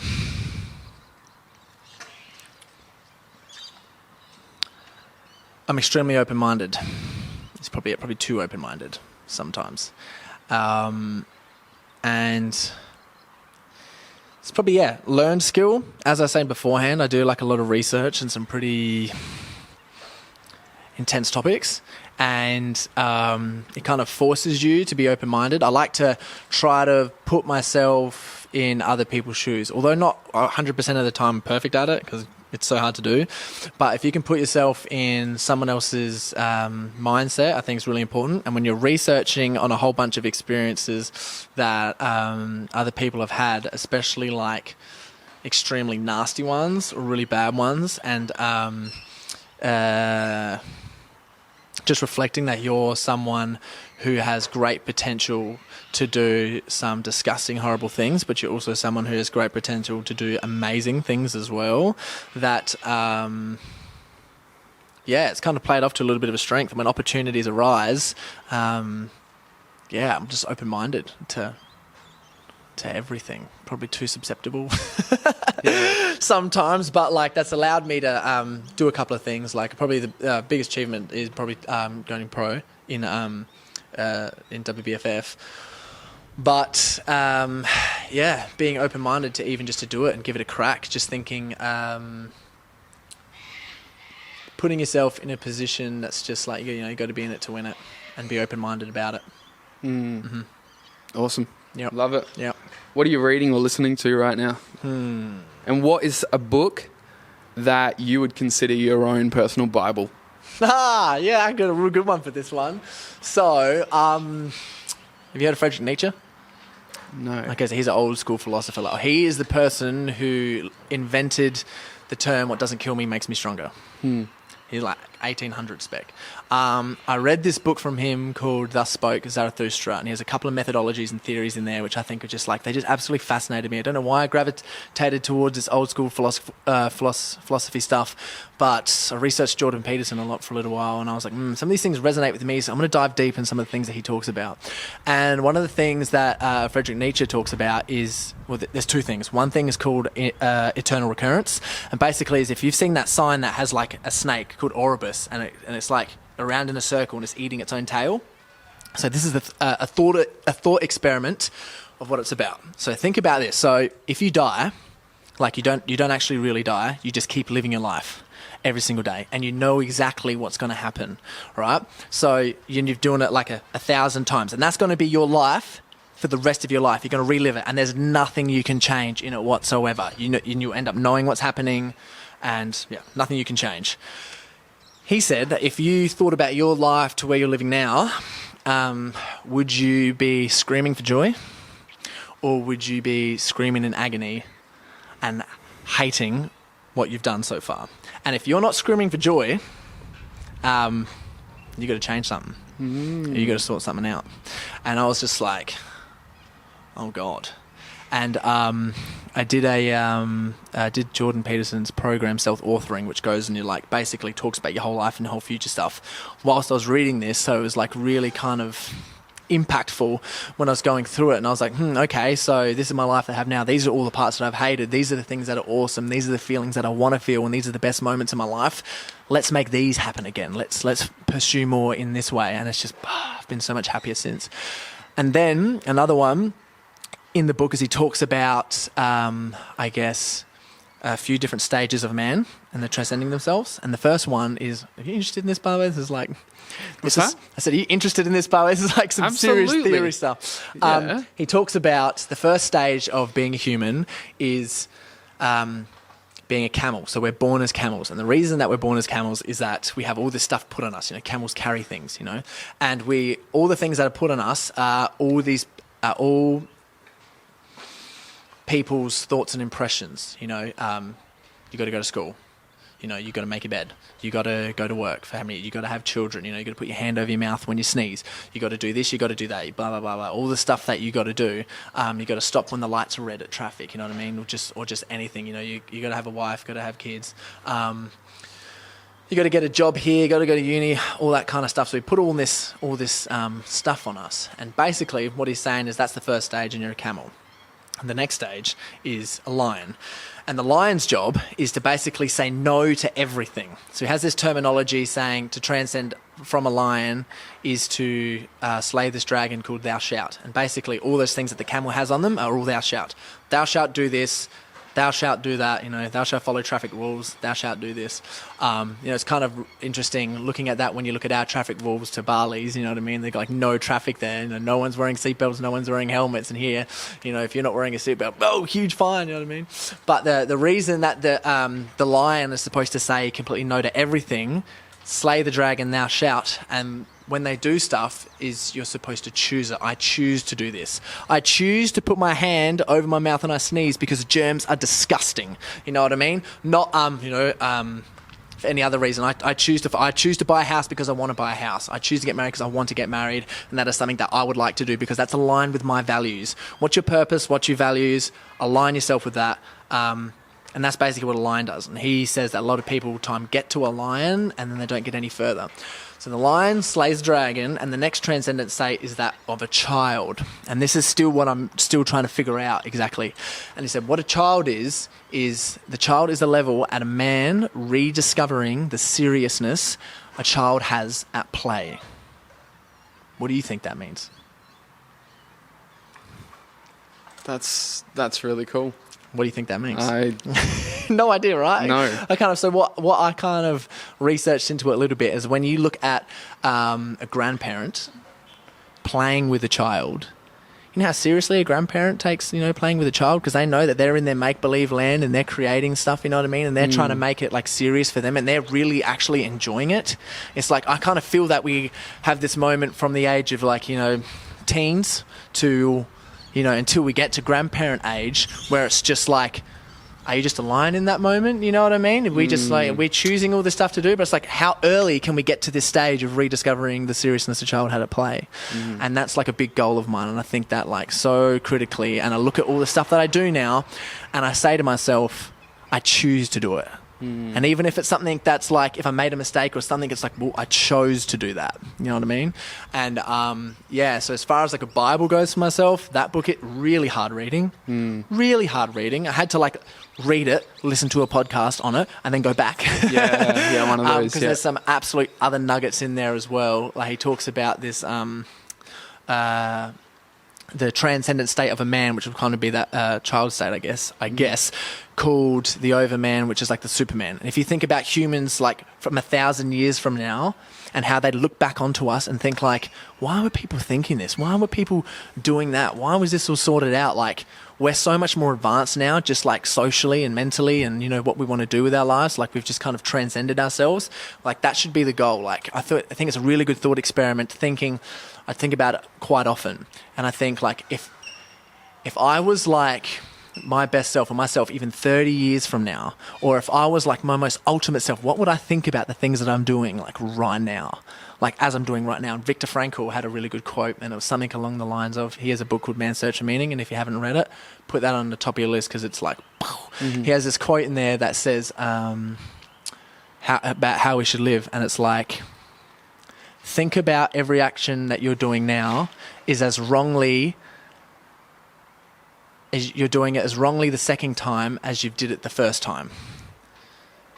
If you relived your life, it's kind of based off internal recurrence. It's something along the lines of that. I probably butchered it, but I think that relates to that like whole overman thing pretty seriously. So I try to take that on board as much as I can, and I think about it as much as possible. And when I'm doing some reflective writing, I like to think, or mapping life out, doing that kind of stuff, I kind of lay all of that down and kind of think, okay, where are my values? What am I doing currently that's aligned with that, and what's not aligned with that?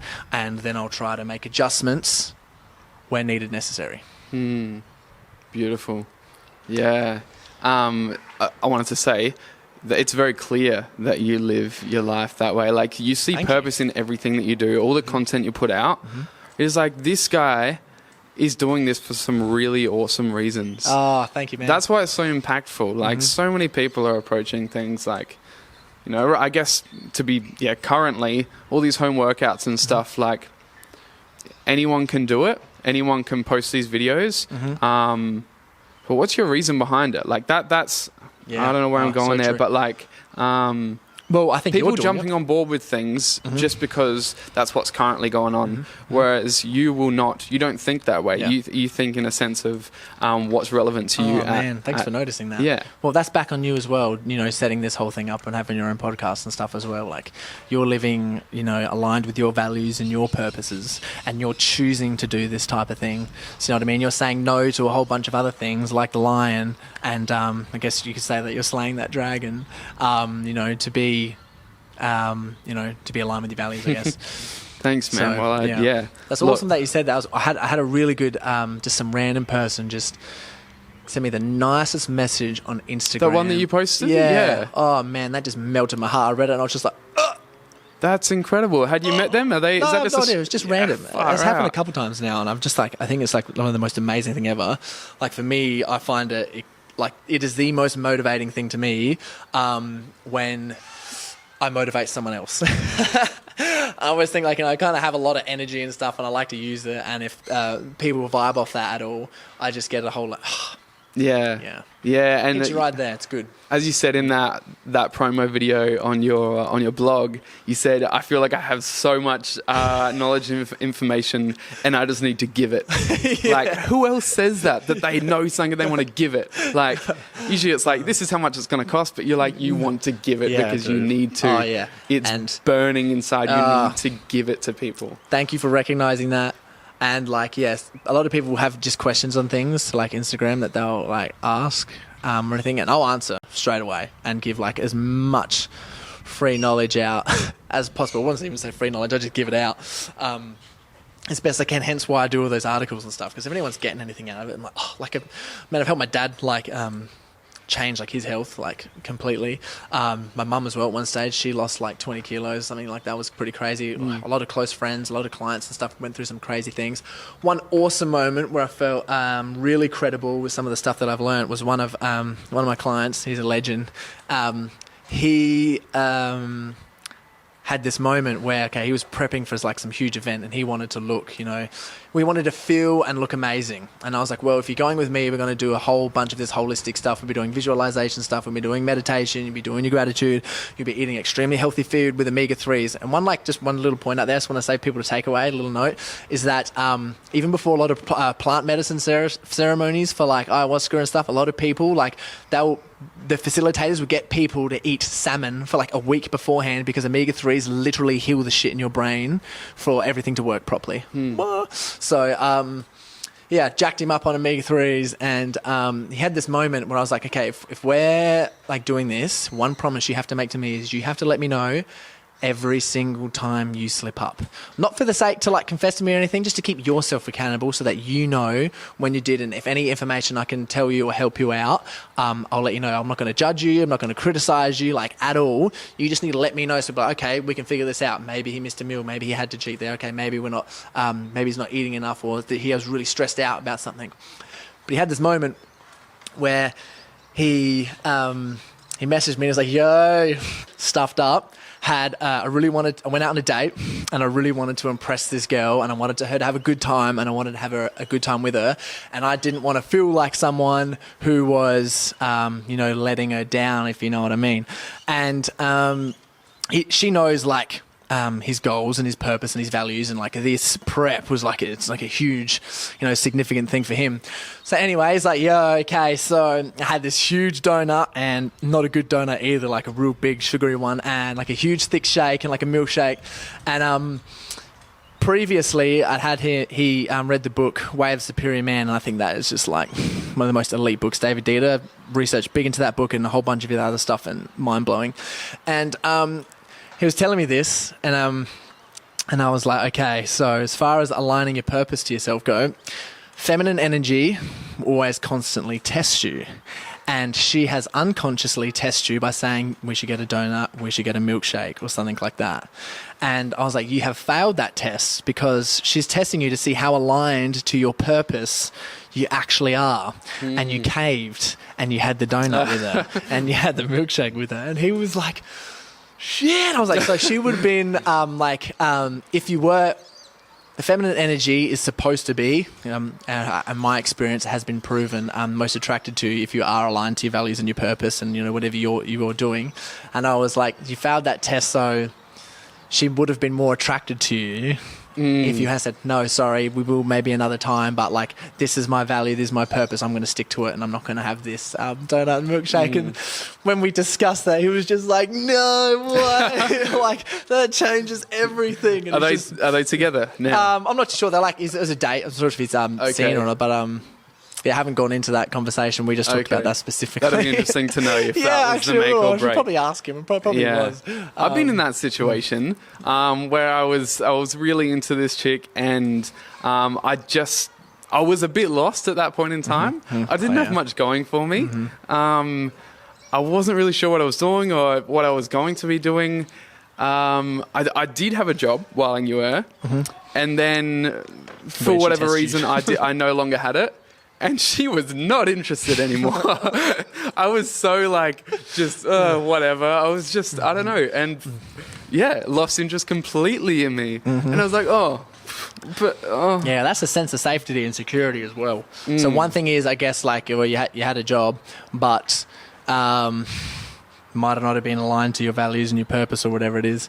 But obviously, if you're not doing anything, you know, there's no purpose there, there's no value there. They're not going to see, you know, because I think when a guy is aligned with his value and his purpose, it does give a girl a sense of security, as in, like, you know, I'll be safe, I'll be secure because he'll be able to provide. Because he's, you know, making good money doing what he's doing, he's got the skill and the capability for it.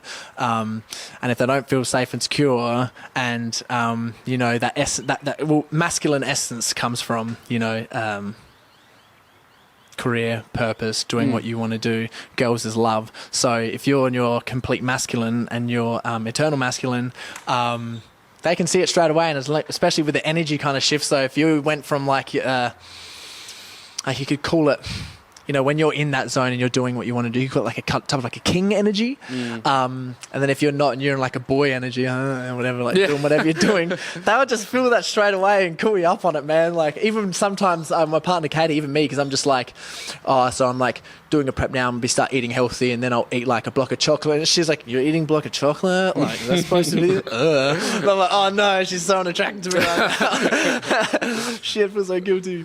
But yeah, it makes sense. Yeah, dude. It makes sense. I look back and I'm like, yeah, fair enough. Yeah. I wouldn't be with me either. Yeah. Yeah. No, that definitely makes sense. No, it's cool. Let's go a bit deeper, man. What is the first thing that comes to mind when you think of something that you've overcome? Okay. So a real big one is, you know how we were talking about Wind before, my best buddy Wind. So he kind of helped me like get over something pretty serious. So for a certain period of time, had some pretty hectic, like, suicidal thoughts, suicidal tendencies, and you kind of think someone as like happy and as energetic as me, like, what the hell would this guy be doing, like, thinking that kind of stuff? But I think everyone goes through it at some stage in their life when they just get like really down in the dumps. I had like broke up with an ex-girlfriend. Work was going down like real bad. Like, I was not performing at work. I was eating completely shit. This was like probably a few years ago. I was eating really shit, and because that wasn't aligned with my purpose, I was like getting real, because I think like my purpose is like, you know, fitness stuff. And so I always got myself real down for that. Some of my friendships weren't working. One that I would beat myself up about, I did beat myself up about a lot, was one of my friends' dads had like cancer at the time, and I couldn't be there for him because I was too busy worried about my own shit. And it just got to the point where I just kept thinking to myself, like, I don't want to be here anymore, like, all the time. I think a lot of people have kind of been into that stage when you get like that. And I just remember like having like, this is getting right into it, having like a couple of packets of Panadol next to my bed, and like just some fucking like a knife and shit, and I just think to myself like, oh, should I fucking take this? What it is to be better than how I'm feeling right now? I kept letting myself spiral down like so bad, and I couldn't get out of it for like the longest time. And even with like, you have relationships, I get down on this as well. Like, I get down of how much of like a piece of shit that I thought I was. I'd have a conversation with someone and they'd be talking to me, and I'd be going, oh yeah, but my mind is just completely disconnected. And you knew that they kind of felt that as well, and you're just like, oh, I'm a shit person, and anything that you could do to like beat yourself up, I was doing. And you know, you can get addicted to a certain kind of, whatever that song is. I was addicted to that certain kind of sadness, and it was like, it was just like this real bad, like, period of time. I remember talking to like a few people, not so much about it, but that have had gone through like similar kind of experiences, and you try to be there for each other. And I was just like so lethargic, and my energy was drained, and the only thing that kind of kept me sane was going to the gym at the time. But when I realised that I was a pussy and I was never going to do it, I was like, well, I've got to kind of have to do something about this instead of get out of this like state that I'm in. And it lasted for quite a while. And it wasn't until like, it's just sort of, shit just kept getting worse and worse and worse and worse. Even though I've made that decision, I was like, nah, I'm not going to do it. Until I was talking to Wind, and I wish I didn't put that. I was just like, I put the stress on him because he's going through probably more hectic stuff than anyone I know. But we were like, we were walking somewhere, and he was just telling me a story that he had, and the story was just amazing, just about this amazing story that he had like with a girl, and I was just like, oh my God, like, I want that. Like, that is just something that like I need, and I'm never going to get it from how I am now. Like, this is so bad. And I hadn't told anyone about how I was feeling, the thoughts that I had. Like, I remember this was like, I would wake up just like, I don't want to be here. I go to bed, I don't want to be here. I'd be at work, I don't want to be here. Like, I don't want to be doing anything. I just want to be fucking laying down, doing nothing, hating myself. And I just like, he was telling me this story, and I was just like, dude, I got something to tell you. I found it so hard. And I'm like, this is really hard for me to say. And I was just like, this is how I've been. This is what I've been feeling. This is what I've been thinking. And I just started breaking down. And then like he started breaking. He's like, why are you thinking like that for me? And then we just like kind of just like both like broke down really well. And then why I'm talking about it was like overcoming that was huge. And afterwards, I was talking about, values, purpose, all that kind of stuff. After that is kind of what helped me exactly realize, that I need to find something that I have value in, purpose in, and I needed to get clear on it. And like, that was literally the biggest learning curve, like, for me to ever have. And especially now for when like I talk to people, and even just small things like having clients or any advice that I could give, just knowing that like how critical that state is really allows you to connect with some people on a different level, because a lot of people have had it and gone through it. And so lost myself a little bit. I was going to say something really important there, but I forgot it. Yeah, no, it'll come. But yeah, it'll come. So what was the biggest thing that you take away from that then? And there's a spider. Scared of spiders. Arachnophobic. So what was the main thing you took away from that? Obviously, it is something that a lot of people. It's all relative. It's all relative. Like what's something that someone has experienced. Everyone's had moments. For someone experiencing those sort of thoughts and feelings about suicide, and do you have any sort of words of wisdom there? Well, it's really just learn yourself. You know what I mean? And what I really did was I learned to love myself. It's a tough thing to evaluate. I learned to love myself regardless. You know what I mean? I completely accepted. I was just like, look, kind of had like that conversation with myself. Like when I said, you're not going to do it, I just accepted the state that I was in. And I was just like, well, there's nothing you can do about it currently, and you just got to tell someone. So I told someone. But it's pretty crazy. Like I seen my dad go through it as well. Like he probably wouldn't admit it, but I remember at one stage he was just so stressed out about like working, trying to provide, because like parents divorced, and he was trying to pay for all this stuff and bring me up, and I was an asshole, and he put under all the stress. And I remember him just breaking down at one stage and just been going like, I can't do this anymore. So I remember at one stage when I was in that kind of zone, I was thinking about that, and just like he pushed through. And I remember him saying as well, some people just like saying it's the easy way out. You know what I mean? Because life is hard. Just wait for this ambulance to go back. And I just find like there's just so much value in that. Like life is so fucking hard. It's the biggest, most intense challenge ever. And like just for someone to have a normal life with just like, just being able to live with the house that they rent or whatever, and they've got a job and they can put food on the table, it's just like, man, that is just like you are living. Especially if you find joy in something. Like there's two types of things: living and you're not living if you're just being down the dumps all the time. But if you find joy in anything, like that's like amazing. So I think that's really important. Like afterwards, set some myself some goals. So I did like the goal for the PCA competitions, and then like I was doing a lot of personal development and stuff at the time, and setting self targets, and then going through and doing a bunch of like reflective exercises and going through things to figure out what led to that, and doing that self-authoring program that Jordan Peterson did. And just going through literally just makes you write about your whole life, from like just all your memories right up. And it's just like you wouldn't think how important that would be and how much impact that had, because I forgot about that. I even did that until like a couple of months ago. I was like, oh yeah, that was huge. So overcoming that was a pretty good experience. And then like, I've just kept overcoming and transcending myself and whatever state I am. So you'd learn After that, I learned and had a couple of goals of how I wanted to be, how I wanted to act, how I wanted to feel. I achieved them. Then I set some other goals, how I wanted to be, how I wanted to act, what my life, what my environment wanted to be, what I wanted to learn, what I wanted to, be like, who I wanted to be friends with. And then I achieved that.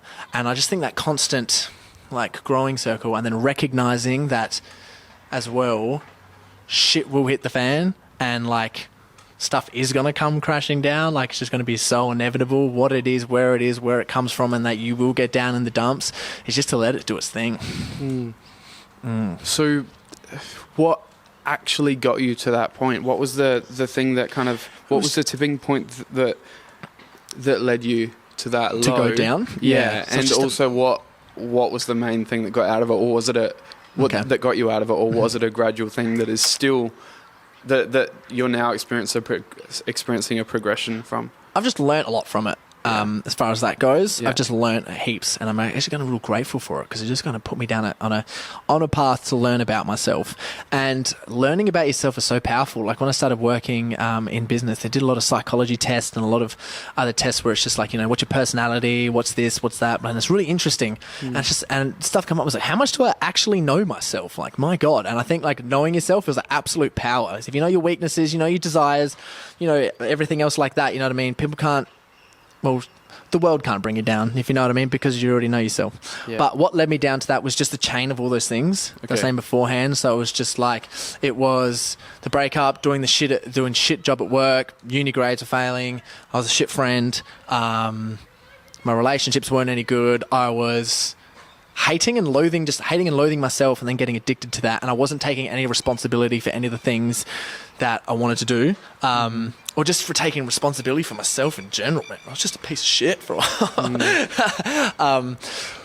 But just kind of recognizing that and then slowly taking the initiative to really learn about yourself and take responsibility for a bunch of things is crazy. And I think that Jordan Peterson was saying that I can't believe I never talk about him much, but I'm talking about him heaps in his podcast. He was just saying a lot of time that men thrive off responsibility, and I was like, well, what can I be responsible for? And what I did was I had this own kind of methodology for myself, and which I talked to you beforehand about.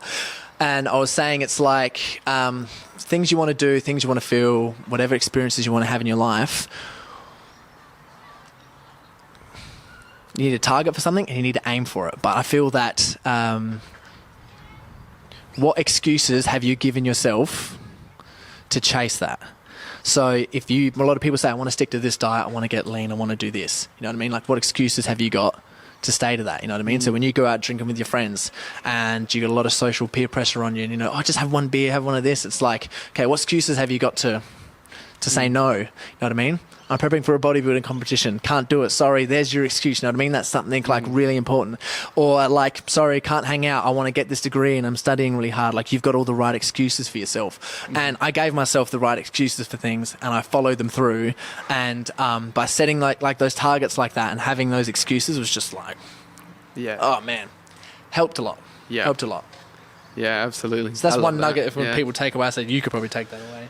Absolutely. Yeah. No, I love that part. Excuses for the right reasons. Excuses to do the right things. Yeah. Positive excuses. That's really cool. Mm-hmm. Looking at them in a bit of a different way and being open-minded about it. Yeah, there you go.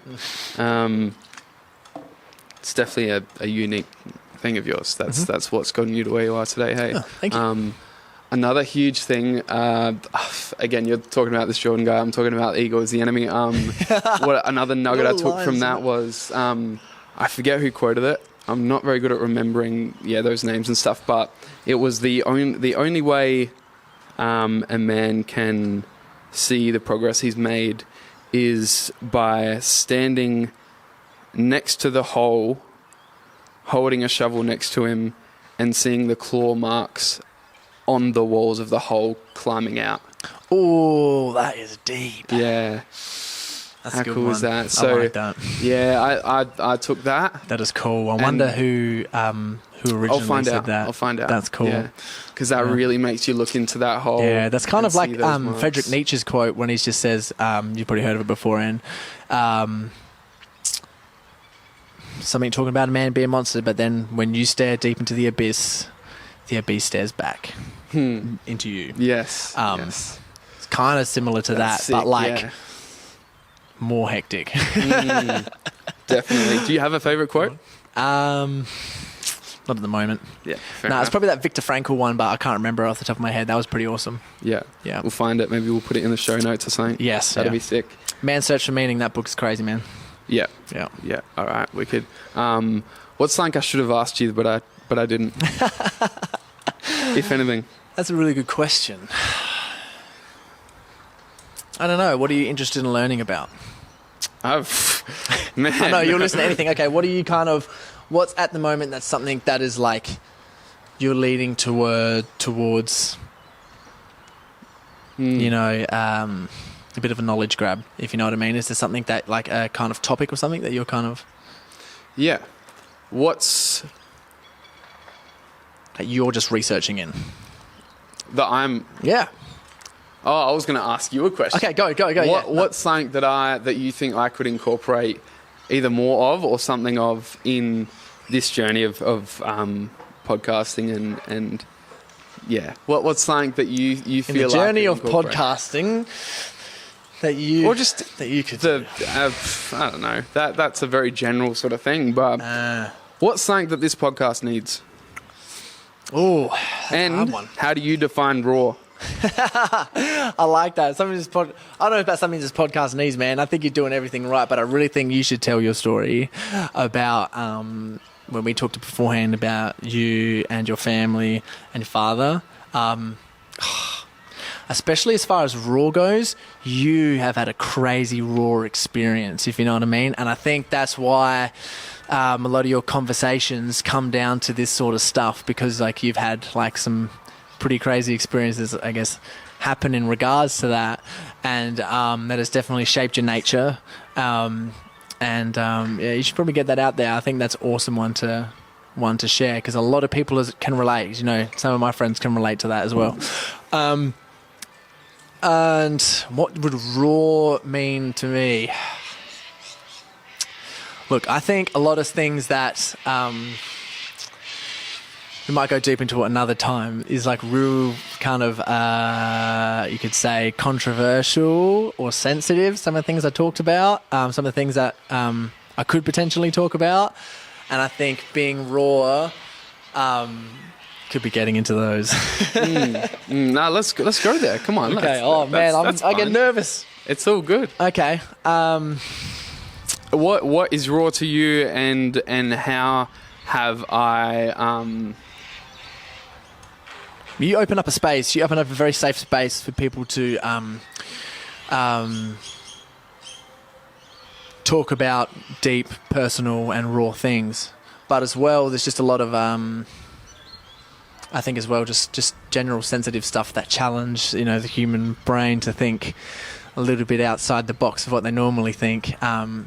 Is crazy. Like I read a lot of books, so I research into. I find it so interesting. I don't know why I find a calling to it, but I research into a lot of like the dark side of the human psyche. Ooh, Darth Vader. You know? Nah, I do. I find it's like so fascinating. Like I read a book called Crime and Punishment by Fyodor Dostoevsky, and I highly recommend it. Hard reading. Is an old school kind of philosophy book. Like he was a philosopher, but he writes some crazy books about the dark side, and basically it steps you through walking through a guy that is just living in an apartment block, and he doesn't really know himself that well, and he's extremely sick, and he hates his life, and he hates his family, and there's a whole lot of pressure on him between like his partner and his mum that they're putting onto him, and he kind of really starts to hate everyone. And then there's this landlord lady in his apartment block that's just like the worst human, and he just decides, I'm going to kill her, you know what I mean? And then it just steps him through his thought process to how he actually decides to. Wow. And then and kills her. And that's extremely raw, the actual just how quick it actually happens of it's like this perfect description of just how someone just like full freaking out, like, am I going to kill this person, am I not? And then just like, you know, killing someone, and just kind of recognizing that if you were kind of put in that same kind of position, you could do that too. Any of us could. Like, think about it. Think about someone like you extremely love, just for an example. And if you saw someone hurting them, like you'd kill someone, you know what I mean? But as well, there's also a lot of dark, like that's just standard. But if there's like some just by looking into the other dark side of things, or like what else could push you and just make you so, stressed out, that could push you into that kind of way of thinking. And I like researching that because I like to not disconnect, but stay away from it, if you know what I mean. But as well, there's a lot of other things. Like I really like researching into the Nazi camps. And You've been to Auschwitz. Yeah, I've been to Auschwitz. Yeah. It's an awesome lesson. Auschwitz. Auschwitz, yeah. That was an awesome lesson I learned there. But just even researching into, a lot of people say like, oh, those guards are disgusting. How could they do those things? Blah, blah, blah, blah, blah. All the rest of it. And it's like, well, if you were put in the same position as them, you could have probably done that too. Like, as disgusting as it is, you have the capacity to do it. They're just human, they had loved ones and stuff, and eventually, like, I think that's extremely confronting for people to look at and people to realise, but I completely acknowledge that, and I kind of like acknowledging that because it gives me I feel that it gives me my own kind of personal power where it comes from. And just the Auschwitz thing, a really good lesson that I learnt from them was...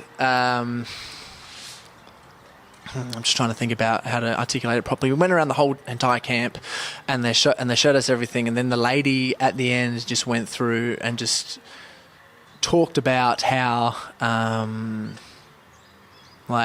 got the question she asked you. Oh, do you? Do you want me to ask it? Yeah, ask it. Yeah, we've got to read that. So she asked you, as small as it may be, what are you currently doing, and what can you do in the future to make sure something like this doesn't happen again? Perfect. Exactly. So and that's exactly why you look into it. Yeah. Did you have an answer right there and then, or did you kind of take that away? And well, one of the things was just recognising. There's another book that I read while I was over there. It was really weird. So I read this. I listened to this book, and I just finished it before I went to the camps, and I was like, oh, it had all these moments, and it's called the Unbearable Lightness of Being. And what it means by that is just like our lives are just so small and like so fragile. Like we're awake, we're enjoying blah, blah, blah, blah. Next minute it's all gone, you know what I mean? Like just so quickly, whatever life you're living. Kind of like how, there's pasta on the shelves, you can travel interstate, you can travel over country, and now you can't anymore. You know what I mean? It's just over, it's just so fleeting. You know what I mean? Life is so fleeting and it's so light. It's not heavy, it's just light. And then just by going to the camps and going through over all the stuff that happened, which was really heavy, and then them kind of talking about, when she asked that question, you know what I mean? Like, all this stuff has happened, but right now, presently, like, what are you doing to make sure this doesn't happen again? And all it is just the human psyche, you know what I mean? What I was talking about beforehand, recognizing that, like, you could do that stuff. You could be someone who was punishing, like, and being one of those officers, or you could have been one of the people, that was completely suffering. You could have been someone that was doing nothing about it, or you could have been someone that was doing something about it. Like, you have the capacity to do all those types of things. And I think just like, what are you doing now, is just being aware of it. Like, just being aware of that, I think it's just so valuable. And just like looking, because how often are you ever going to think about like the Auschwitz, and how often are you going to ask yourself that question? What are you doing now to make sure that something atrocious this doesn't happen again? You know what I mean? Like, how often does that question ever get asked? Never. You know what I mean? So I think literally just being aware of that is just so important. Yeah. And reflecting on it. It's literally it, because it'll hopefully influence some of your choices, decisions. Yes. Like that. Yes. When I read that actually made me think something very similar. Ooh, yes. And that was that everyone we see is doing the best that they can with the experiences that they've been given and the things that they've that they've been put in front of them. And we're constantly we're reacting from what's been put in front of us. So the people in those positions, whichever position they were, that causing the suffering or being the sufferer, they weren't there by choice. I mean, you know what I mean? Like they're doing the best that they can. Yeah, that was their environment that they were putting in, and some of the actions they weren't choosing to do, and some of them that they were. You know what I mean? And imagine the stress they're put under. Imagine being put in the position of having to cause such pain, like to someone. But that's, again, they're doing what they have to do. Yeah. Well, just like the Nazis, man, just throwing people in the gas chamber and treating them like shit. Yeah. Shooting people in the head, children, women, everything. Like, it's pretty crazy. When we were in Auschwitz, man, like, we literally saw like this huge wall, and it wasn't even half of it, but they just grabbed, like, it would have been the size of a double-decker bus. It's just human hair. like from someone's head, like they just shaved everyone's head, and because human hair like doesn't, disintegrate or whatever, especially if it's kept, they've kept it all, and you can see it all, man. It's crazy. Wow. But it's gnarly because you see like with old people's hair and stuff, and then you just see like this image like that is a little girl's hair, like for sure. You're just like,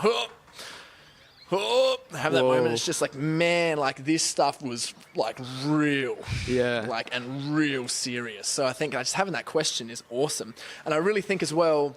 And there's a quote by Maslow's, and he said, if the only tool in your toolbox is a hammer, you start to see everything as a nail. Right? Which is where the point I made of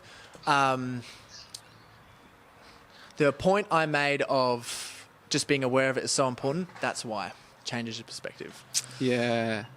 And that's where open-minded comes to it, because you can say those kind of sensitive, conflicting kind of things. I could never think that. I could never do that. I'd never be that kind of person.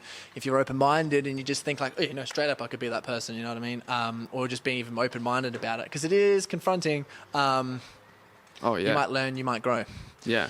Which is why we're here. I think we're here. You know what I mean? Mm-hmm. Speaking of ways that we kind of misunderstand why people do the things that they do, what is something that people misunderstand about you? Oh. That's a good question, but I don't think... Thank you. That's actually a really good question to answer, because I don't know if it's the answer that you'd expect, because I think I'm such an open book that I don't think many people misunderstand anything. To be honest, like if I immediately think about my close friendship circle, and they know everything, man, and I swear to God, they know me better than I know my damn self, and they know how annoying I am, and and how happy I am as well, and how I can bring them joy, and how I can also extremely piss them off. That's how I'm good in small doses. But you couldn't pick anything. Completely open book. Yeah, that's fair enough. I think something that people could possibly could misunderstand about you, which actually no, I don't think they could. So you see all these these big dudes on social media, and as in like popular, or as in muscly? Sorry. Okay, well, both. Okay. You have a major presence on there, but your presence is very different from that of, I don't mean to stereotype, but someone who's just a big person. May I ask some feedback? How? You are so welcoming. Okay. All your content is welcoming. How does that show? How does that show? Yeah. It's just an energy thing. Okay. Yep. Yeah. Because let's not lie here. We stumble across people and we make decisions straight away. You can't say that you don't. You're not someone that you come across, and all it takes is one post, one smile, and a picture of something, and you're like, this dude is genuine. This dude is wicked. That's what all that work comes before. And I'm talking about the Nietzsche, all that other kind of stuff. Finding your purpose, and that reason when I was talking about before, and all the suicidal thoughts, and going down that kind of road, that path was like the best thing to happen to me, because it kind of was just like, okay, just be you, and yeah, it helps out a lot. And I find that it's attracted some awesome people into my life, especially like someone mentioned Lee beforehand, but I've also met some other awesome people. It's let me meet you and have a chat with you and stuff. Yeah. And it's a great experience. I get really appreciative for life sometimes, because I'm actually having a blast. Even though there's obviously a lot of things that happen that cause a lot of stress and blah, blah, blah, blah, blah, and all the rest of it, I'm having a good old time. I think that is a perfect way to end. That is wicked. Sure. What was I going to say just then? In regards to your socials, where can people find you, whether that's your blog, getting information or knowledge, or otherwise, just your socials, where can they find you? So if you go to pornhub.com/Corey. Yeah, wicked. Okay, I'm kidding. I didn't get much of these notes from that content, but I'll check it out afterwards. No. So just Corey Boutwell on social media, and pretty active on my website. I put a lot of content out there that I find extremely useful. And a lot of clients that I used to, if you are interested in the fitness type of things, or you do want any advice about stuff that I've used, which I've used for a lot of time through discipline and repetitive, blah, blah, blah, blah. The rest of it, there's just a few tiny little tips and tricks and stuff that I find so valuable on there. Some of those articles could just really help you out. Like the how to meal prep article, it's just like get yourself an esky with a couple of different things in there. You know, get yourself some big 4-litre tubs to put your food in, then cook your food in a big pan and put it in there. Stuff like it's just steps through how to do that. It's got all the recipes and the diets through there, and all the other articles for just like the shopping ingredients and all the rest of it, meditation, sleep, fasting. It's just, I've learned it, and I'm just like, you know, when I do have clients, I just get them to read it. Like, to read this. And that's awesome. So suss that out, and then, I guess that's basically it. So it's the website and the socials. And if interested, like my email is boutcore@gmail.com. That's all over the website and on every single article anyway. So sing out. And if you do have any questions, I guess, regarding to our conversation, which is awesome, which I do hope we get to have another conversation. Absolutely. We've got a lot more to talk about. Sing out. Like I said, I'm happy to answer any questions, especially anything that I do get on social media. I'll try to answer it as best as I can and give as much information. Like, are you good? I swear, like, the people inbox me, then they'll get sick of me. Like, oh, you should do this. This is really good. Getting back at them. So that's awesome, man. And I think that if it wasn't for your welcoming presence on social media, who knows whether this would be happening right now? Because I don't know if it was you who reached out to me or me to you, but you watched what I was doing. You complimented what I was doing, and you liked what I was about. And I'm so appreciative of that. So thank you so much, man. It, man. Thank you so much. It's been wicked. I think you're amazing, and what you're doing is great. And I feel extremely privileged, and I feel like kind of over the moon to have this experience with you. And that you actually listen to me, because I try to talk to my friends about this stuff, and they're like, "Shut up, I'm done with this." So just having someone to listen, I think, is like amazing, and actually taking it in, I get a lot out of it. So big appreciation for you, man. Anytime. Thank you. Woo. That was sick.